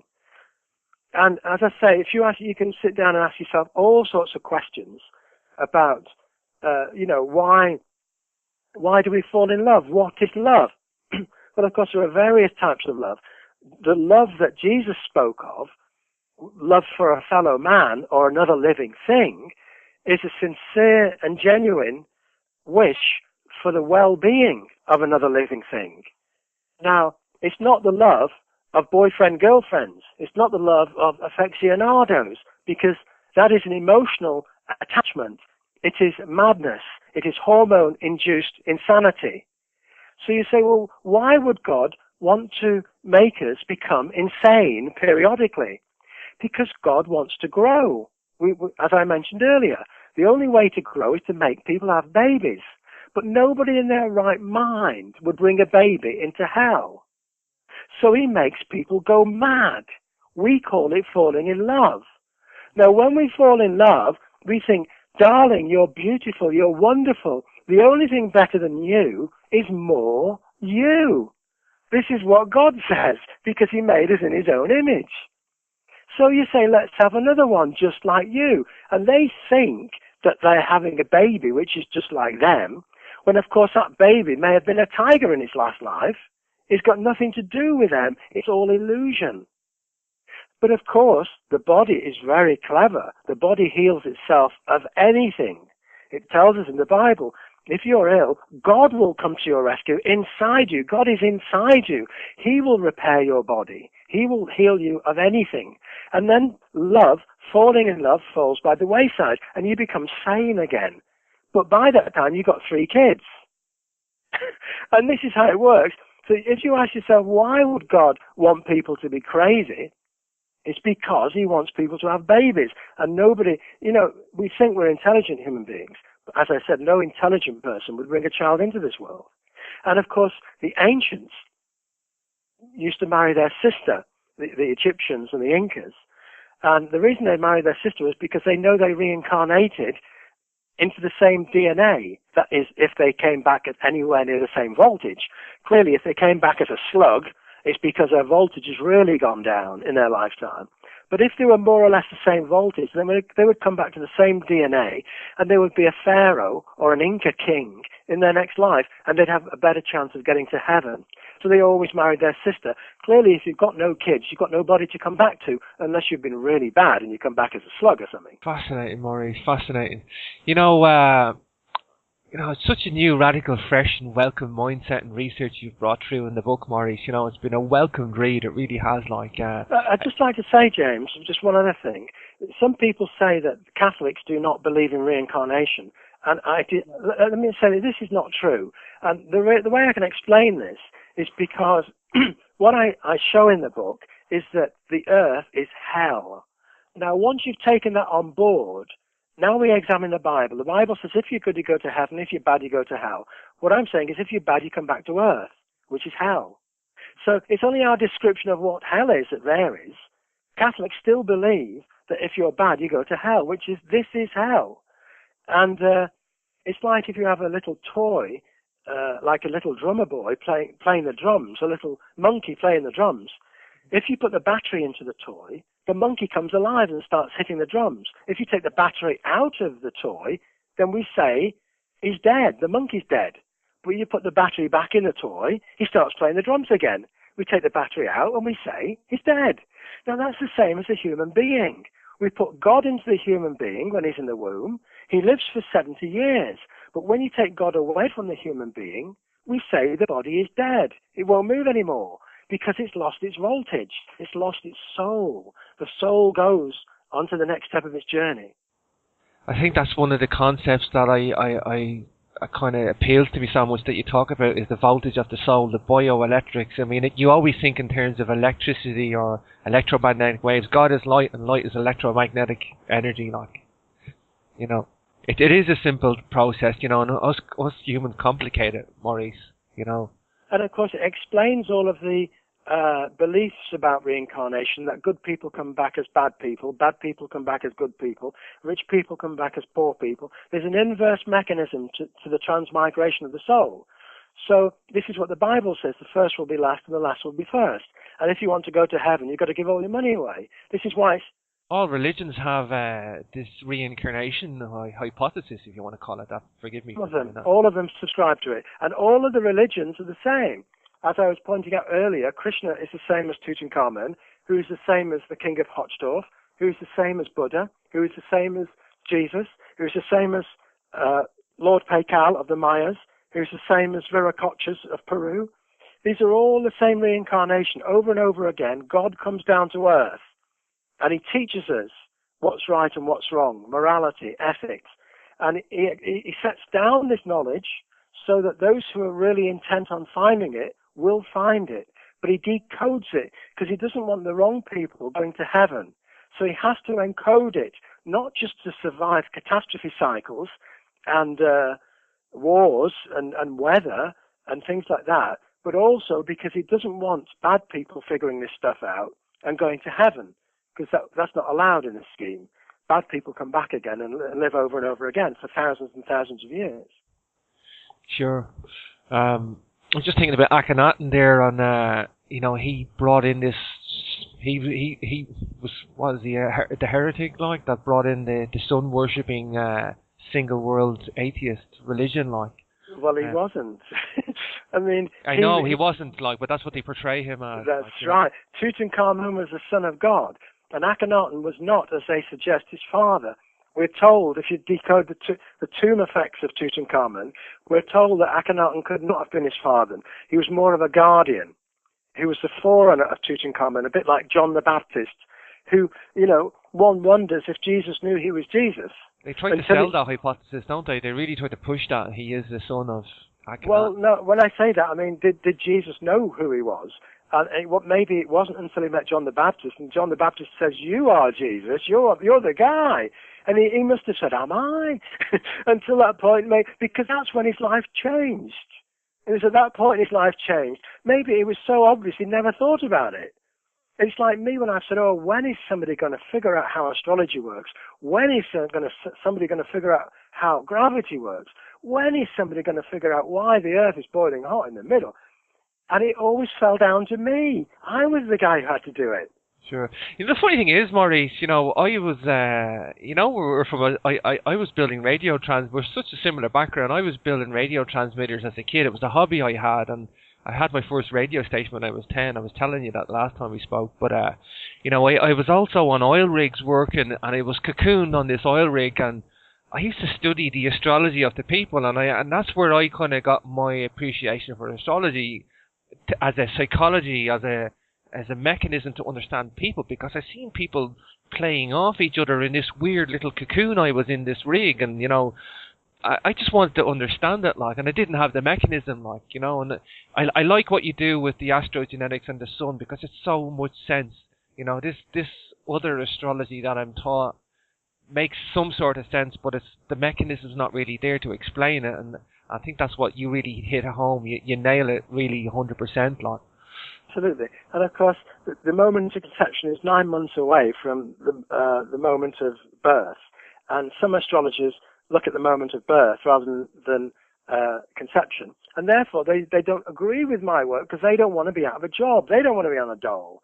But what I've shown is that it's like being on a train. You can be on the first carriage or the 9th carriage, but the journey is the same. And so it doesn't matter which carriage you look into. And that's the thing about astrology. The sun's radiation repeats on the 9th month is the same as the first month. And that's why everything appears to be the same. Yeah, there's a good reason for that, like. Yeah. I mean, you could be arguing over details, exactly, Maurice, like. You know, the carriage 1 or carriage 9 don't matter, like, you're on that train anyway, like.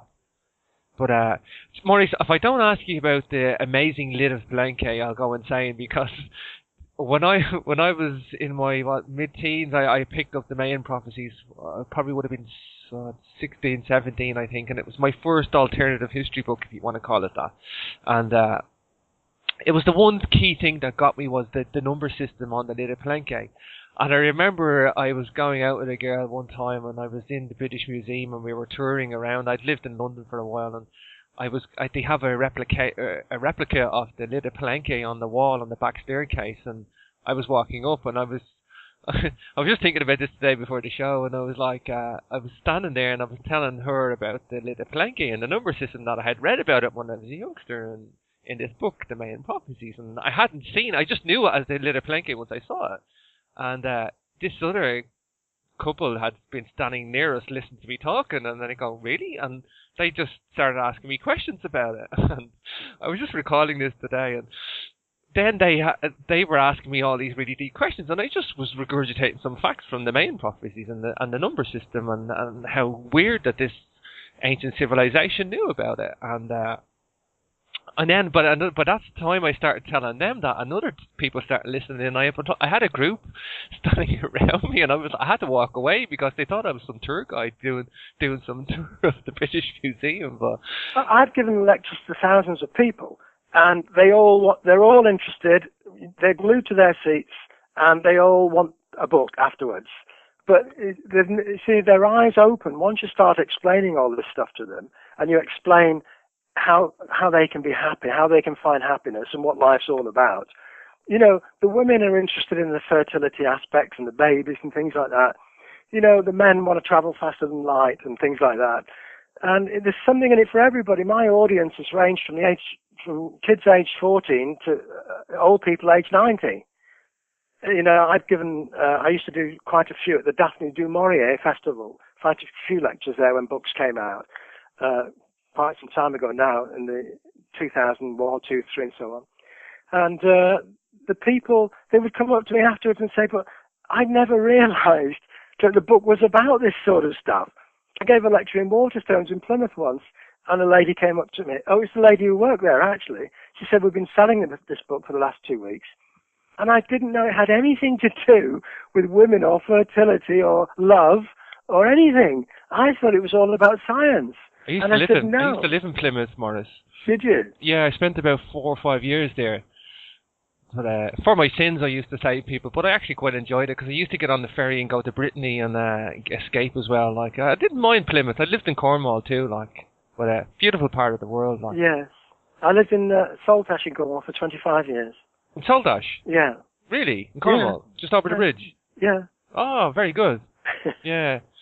Yeah, it's a lovely part of the world, like, definitely is. Like, yeah, I made it down to Penzance for a while, but I had to get out of there because I wanted to go and explore some of the world, and I was never going to do it in Penzance. It was a lovely place, like, but I suspect we were both there at the same time. We probably were. I'm trying to think when that would be. I would have been probably about 10 years ago, I'd imagine. Yes, I left 10 years ago. Yeah? Yeah. Strange, that, isn't it? 2002. And that's when I saw my first reincarnation. It was an aunt of mine, age 69, had died. Right. And on the same day, her grandson's wife had given birth to a baby, and the coffin was next to the wall where the baby was sitting, and the soul reincarnated from the old lady into the baby. No way. It's fascinating. Absolutely. It was a curious experience, and my wife was there, and she'll testify to the evidence that goes with it. It's a long story. Yeah. But it just didn't involve that. There was lots of things that happened around that time, leading up to the funeral and after the funeral. You don't see it, you witness it. And that's something I can't describe. Yes, I know what you mean. It's more of a... I know what you mean by that. It's like I didn't know I'd witnessed it until 3 days later. I'd had 2 nights where I couldn't sleep once I'd got back home to Saltash. Mm-hmm. And I said to the wife, it suddenly clicked, the penny dropped. And I said, I know what's happened. Let's look at all of the information. And we put all of the information together for the past few days. And I said, she's reincarnated into the baby. Because she'd come straight from the hospital. The baby was 2 hours old. It'd just been born. Fascinating. And the pregnant mother had been next to the aunt. The pregnant mother had been next to the aunt when she was dying. So the soul was being transferred from the aunt into the baby in accordance with the laws of charging a capacitor. Yeah. In other words, it took 5 days to reach 62% of its charge. Mm-hmm. The soul was moving over from the old lady into the baby from a week before. and then after a week the old lady died, and the last third of the voltage was transferred during that day of the funeral when I was there. Fascinating. There's no question. You know, you see, that's the thing, Maurice. You were saying everybody gets a little bit out of your work, you know, and you have this wonderful mix of science, art, humanity, spirituality, philosophy, you know, and that's a good quality, Maurice, that not many people have, I suppose, like in terms of science. Like, you know, some people just concentrate on science, and some people concentrate on history, some people concentrate on spirituality, like, but there's a lovely woven mix of ideas in there, you know, and I think that's where we need to go as a civilization. I think that's where people need to concentrate, and your work does do that, Maurice, you know, and I guess my route into it was the historical mysteries when I was a teenager, like, you know, and I have developed a spirituality over the years, like, and I am seeking out that consciousness more. Well, I'll be honest, although I was always interested in this stuff, no question about it, I actually switched on at the age of 36. Yeah? Yeah, that's when I switched on, and I suspect most people during the third 12-year cycle are the same. Yeah. No matter what you are, you'll let things go for 36 years, but at the age of 36, you'll say, it's down to me to do something about it. It's funny, it's because I'm 37 this year, Maurice, and it's just probably the lights really has gone on for me last year, like, yeah. And it's only when the light goes on you can see what's in the room. Yeah. So for the first 36 around years, we walk around in the darkness. If you had asked me about 10 years ago, was I switched on, I would have said yeah, but I wasn't, like, I thought exactly. I was. You think you are. I went from not being switched on to thinking I was switched on to being switched on. So exactly. It was like a jump, if you know what I mean. Yes. And I kind of look back at the last 10 years now, and I go, like, well, okay, yeah, I was getting there. I was seeking, like, but I wasn't, like, you know. And but it's fascinating, like, it really is, like. Maurice, give us out your website, because I'm going to wrap it up there. I could talk forever. Fascinating stuff. But it's www.mauricecotterell.com. Sure. And you've got some wonderful papers that you can download there as well, and all your books as well. That's right, for free. Yeah. Yeah, so just on the Lid of Palenque, I just wanted to say, you know, you go into that in the book, and you have a lovely overview of some other work that you have in future science, and I think one of the most key things, because it's very hard to explain this, and obviously you would need the book, and you need to see the artwork to explain the Lid of Palenque, but the missing corners, Maurice, This is the thing that sold it for me. That must have been like a beacon to you when you seen that, when you copped on. Absolutely. But let me tell you something. I've learned that you're not allowed into the tomb anymore in Palenque. Really? That's right. They've closed it off so people can't get in. They've got a new museum on the site which has a replica tomb. And the tomb lid, the Lid of Palenque in the museum, has the corners attached. Really? So nobody can, they've actually put corners on the lid.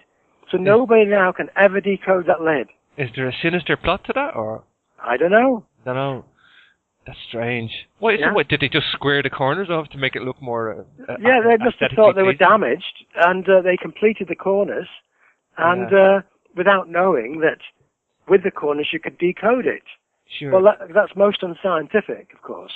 Obviously, I'm not going to give the stuff away in the book because you need to see the art as well, Maurice. But just for the listeners, I just wanted to say, you know, when you take these missing corners and you fabricate them again, and you make them up, you can decode some images. Basically, I'm just giving a general overview here, but you get this kind of resounding check that you're on the right path, because there's defects with the banana on the nose, on the glyph, and when you put these two images together, you get more images, and there's a decoding process going on, but you have artifacts that back up the decoding process.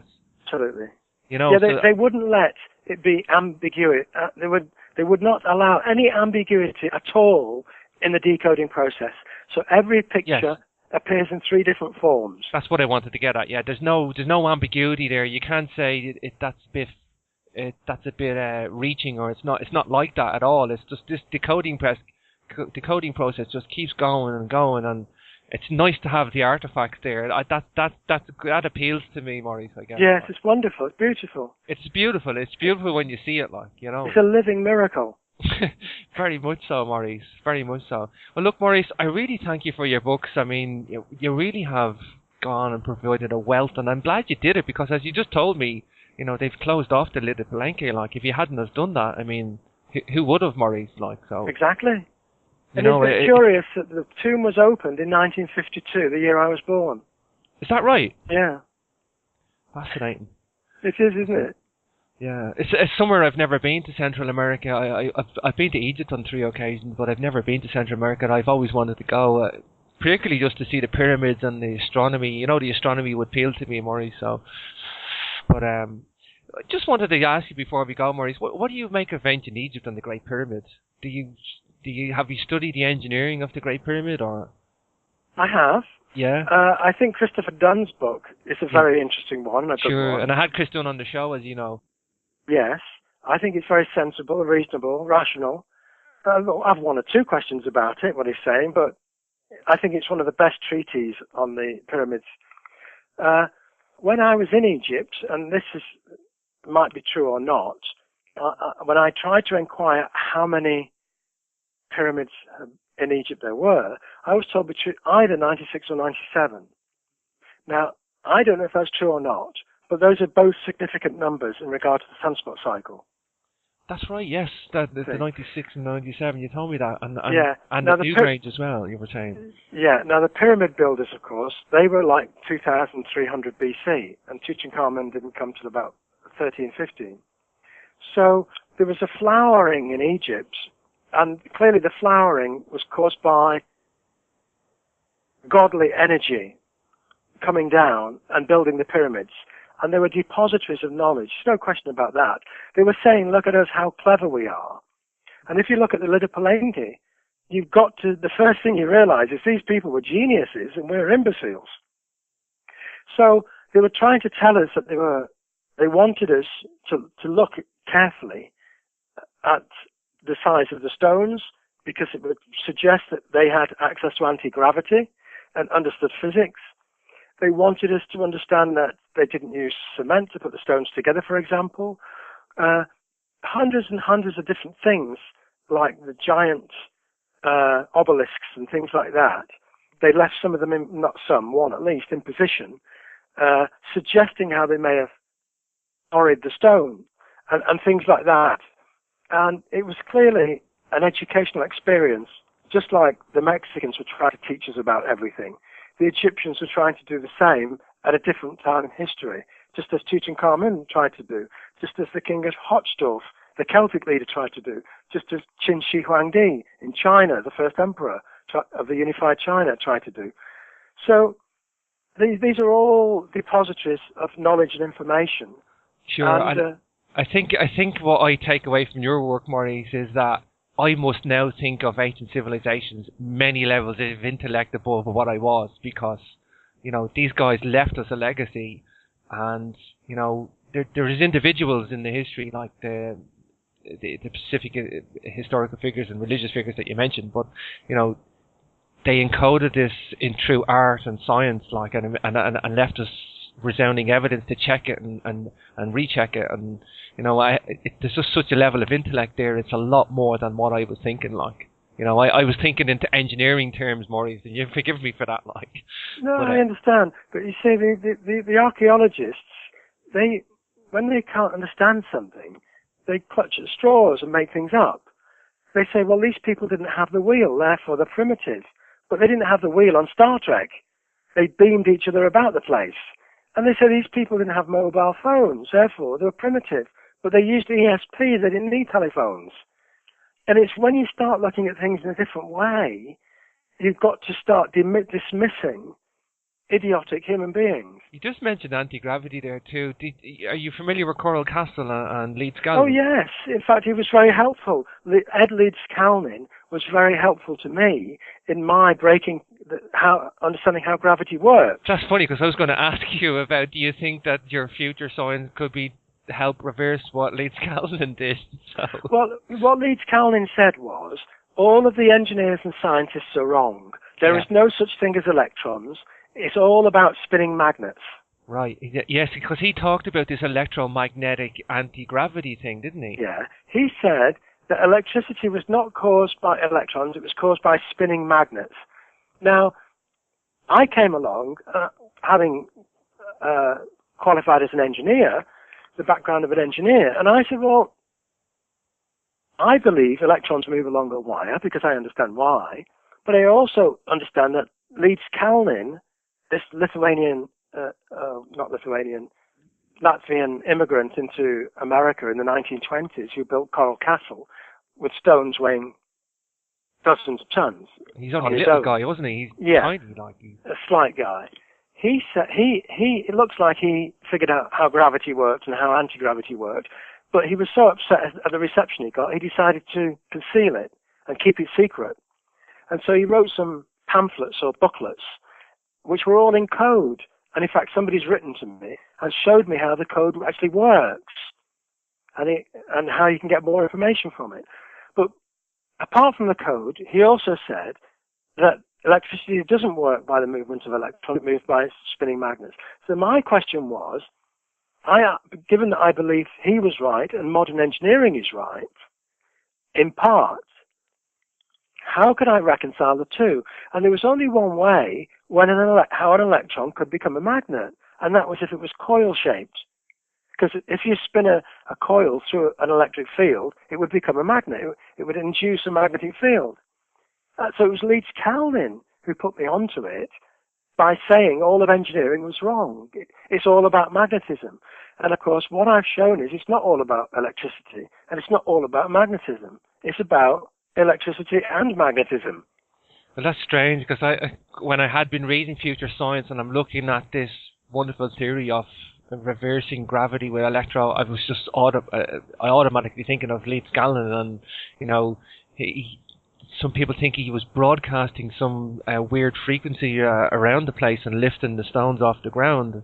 I know Chris Dunn's actually going to take on Coral Castle as a project to research and try and unveil some stuff, and he's going to have a look at it. Like, you know, it's just... He needs to see Future Science, really, but I don't have an address for him. Yeah. I'll forward him on the details of Future Science and say, look, you know, you might want to take a look at it. I'll certainly contact him anyway. Sure. I have him on Skype here, but yeah, I think he'd be very interested in it. I really, really do. Like, you know, it's just I had actually had a conversation with Chris, and Chris was actually saying to me about there's something like non-linear resonance or something like that. Some sort of a weird frequency that he was possibly using, or he tuned into something. He's definitely using some frequency to reverse the effect of gravity. Well, you can do. I mean, the hydrogen frequency is gravity frequency, 1.42 gigacycles or gigahertz. So if you just pass that through a phase changer or delay line, then you get the anti-phase of the gravity frequency, and that will decouple hydrogen bonds in hydrogen-containing matter. So if you shine it on water, it will disintegrate the water. If you shine it on a human being, it will disintegrate a human being, because we're mostly water. We can generate hydrogen that way. This is the other application of this whole process. Of course, you can make unlimited amounts of hydrogen by shining it onto the water and capturing the hydrogen. Sure. I think it's only a matter of time, Maurice, before somebody will grab this work and run with it and experiment with it. Or I don't think it will be in any mainstream academic circle. I think it will be on a sideline somewhere. But it's so important, though, Maurice. It definitely is. Like, and as I say, it makes so much more sense. So, like, you know, it's just fascinating read. Like, you know, you really have tackled serious questions, but you know, you've done it in a very logical, systematic way. Like, you know, and it's a pleasure to read. Like, so, Maurice, we're going to wrap it up there. We really could talk for hours, like, but I have to wrap it up. And you know, it's been a pleasure having you on the show. You're going to come back on later on in the year, hopefully, and talk about the Celtic Chronicles for me. Is that correct? It's fine. Right. Well, it's a pleasure having you, Maurice. Yeah. Okay, James. You're welcome. Yeah, we'll have you on again very soon, I think. Thanks, now. Bye-bye. Bye now. Take care. Hi everybody, and welcome to this edition of Capricorn Radio. I'm back in Ireland today, and as it happens, so is today's guest. Our aim here at Capricorn Radio is to discuss topical science, ancient history, and historical mysteries in an effort to unveil our true cultural blueprint. Today we're going to be taking on all of this with today's guest, Maurice Cotterell. But before I do, I just want to give a quick plug in for the website before I start today's show. You can log on to capricornradio.com, and there you can subscribe for show releases. There are links on the homepage for Facebook and the YouTube channel. All shows are archived on capricornradio.com also. So today I will be discussing the work of Maurice Cotterell, and you can check out his biography on the Capricorn Radio website and follow the links there for his website. So let me see, can I get today's guest on? So I have with me now on the line international best-selling author Maurice Cotterell. He is the author of The Mayan Prophecies, The Super Gods, The Tutankhamun Prophecies, The Lost Tomb of Viracocha, The Terracotta Warriors, The Celtic Chronicles. And today we're going to be discussing his latest work, Future Science, Forbidden Science of the 21st Century. You know, I can't even remember having such an impact on me like this. It's revelatory, it's provocative, it's fascinating, highly intellectual, and above all, I believe it's essential for the progression of science and therefore the progression of humankind. So let's bring on our guest for today. Hi Maurice, welcome to Capricorn Radio. How are you doing today? Good. You know, it's good to talk to you again, Maurice, and I've been excited about this show for the last week now, and mostly because this is my background, electrical engineering, science, the atom, physics. You know, this is the stuff that appeals to me, Maurice. I guess I class myself as the engineer first and the scientist second.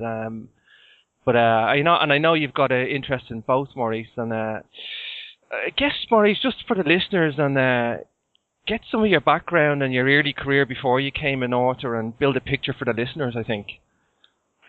Yes. Well, my interest in engineering and science really began at the age of 8, when I used to keep pigeons in Manchester, where I grew up. And I couldn't figure out how the pigeons found their way home.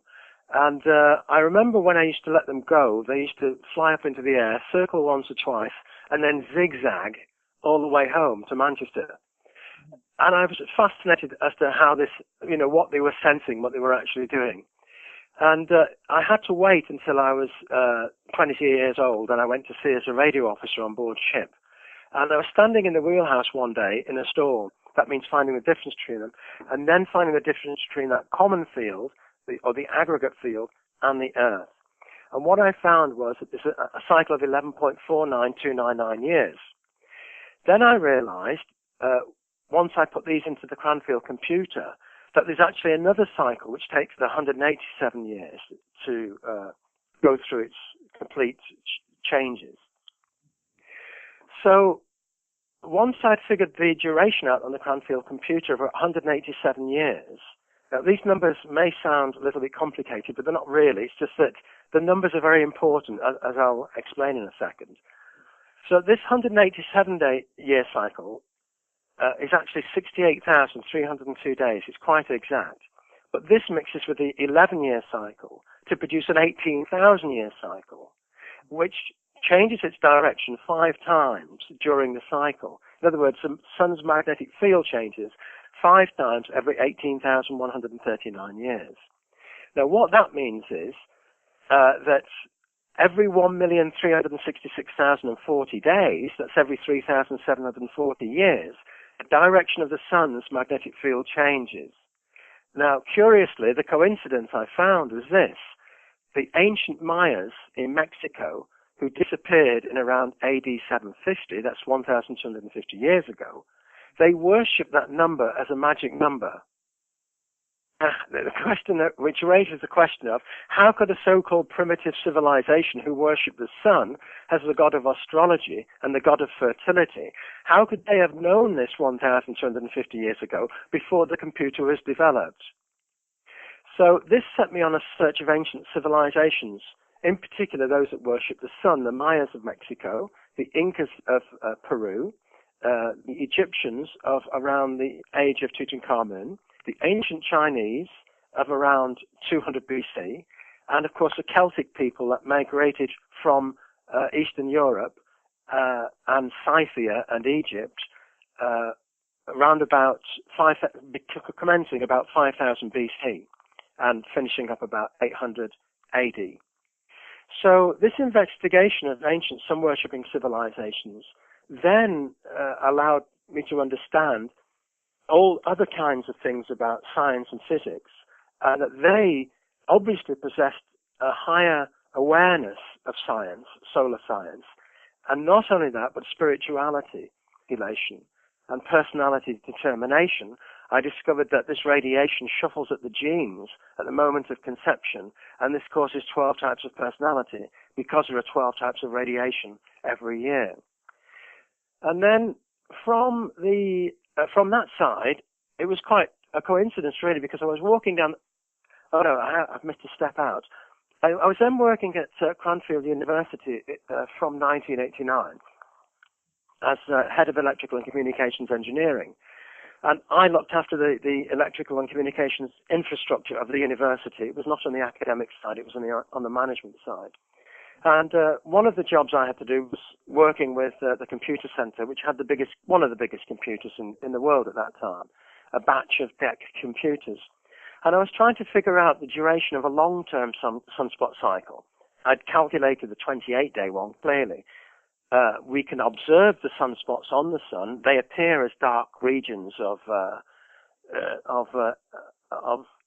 sun. Most people think they're actually cooler regions, but they're not actually cooler regions. They're just periods of intense magnetic activity. And when light passes through them, the light is diverted, it's deflected 90 degrees. So no light comes out of the sunspot holes. They're no colder. It's just that the light doesn't get through them. So I tried to figure out a way of calculating how long this sunspot cycle takes. Now, conventional wisdom said it could not be calculated for three reasons. One, because the sun has two magnetic fields, one on the equator and one on the polar caps. And these two fields rotate at different rates. So it's difficult to describe the position of either of those fields in relation to the Earth. For example, we might say, well, the polar field this week is 90 degrees from the Earth, and the equatorial field is in line with the Earth. But a week later, the polar field might be 20 degrees, and the Earth might be 6 degrees. So you've got two variables. And because of this, and because the Earth is moving, the conventional wisdom of science is that the sunspot cycle cannot be calculated. But there is a way of calculating it, which I figured out using a method I determined as differential rotation of the sun's two polar fields. We can do it by calculating the crossover of the two magnetic fields and differentiating one with respect to the other to be related to some kind of variation in solar output every year. And so I decided to sit down and figure out how astrology works, and I figured that out in 1986. And that was after several years, probably 10 years of investigations into the sun and how it affects life on Earth. Now, most people don't appreciate or don't know that the sun actually spins on its axis, just like the Earth does. The sun takes 28 days to spin once. That is, the equatorial region of the sun takes 28 days. In relation to the moving Earth, if you were measuring it from the moving Earth. The sun is actually a ball of plasma, and it moves at a different rate from the North Pole to the equator to the South Pole. And this is known as a differential rotation of the sun. And this is caused by the planet Mercury, I later discovered on my own. Mercury moves 4.1 degrees a day as it orbits the sun, and this drags the equatorial plasma around 4.1 degrees a day faster than the polar regions of the sun. So this creates a turbulence on the sun, like a paddle, which stirs up particles inside the sun. And these particles come out of the sun, positive and negative particles come out of the sun, and the polarity changes every 7 days. So as the sun spins, it showers off 7 days of positive particles, then it showers off 7 days of negative particles, then it showers off 7 days of positive particles again, and then again 7 days of negative. And this 28-day period corresponds to the human biorhythm, which is well known, and it was discovered by others, Swiss scientists in the 1960s and 70s. What I discovered was it also regulates the human female menstrual cycle. So that every time the sun spins, females menstruate in accordance with the radiation coming from the sun. Now, of course, this raises several questions. One of them, for example, is why don't all females menstruate at the same time? Well, this is because the biorhythms of each female starts and stops at different times, and it all depends when they got onto the Earth, when they were conceived in the womb, if you like. So I call it asynchronous synchronization, and this is explained in Future Science. So, excuse me, it was a long journey which began with fundamental questions about psychology, solar radiation, that finished up into a journey which went into the scientific side of bioregulation and fertility, hormone regulation, off the coast of France, watching the steering gear and the gyro compass. And I was looking at the course the ship was plotting. And every time a large wave hit the bow, it knocked us off course. Then the gyro compass would sense the magnetic error and send a signal to the rudder, and the rudder was bringing us back onto course, so that the ship steered a zigzag course. And so it occurred to me then that the pigeons who flew in a zigzag must be finding or sensing this magnetic deviation and then error correcting to get back on course. And that got me very interested in magnetism, how it affected the human brain and the body, and how the sun and the sunspot cycle affected humans on Earth. About the same time, I was interested in psychology and all kinds of things, from ESP to all the paranormal type of sciences. And I decided to investigate psychology and how the brain worked and how magnetism affected the brain, and how sunspots might be instrumental in creating the 12 types of personality that we see in astrology, sun sign astrology. So I went to college for 3 years in Manchester Navy College, and I finished off at Plymouth University doing electrical and communications engineering. And I went to sea as a radio officer, and I was at sea for about 12 years, traveling the world. And I noticed that when we went to South Africa, and it was very difficult to communicate on shortwave to the UK, that the sunspot cycle was interfering with communications very badly. I also noticed that when the ship was sailing from north to south, the ship's personnel were quite happy. But when the ship started sailing from east to west, they became very anxious and fractious and started arguing. Now, the only thing that changes when we go from east to west is the Earth's magnetic field. So again, this stimulated the questions I had regarding astrology and psychology.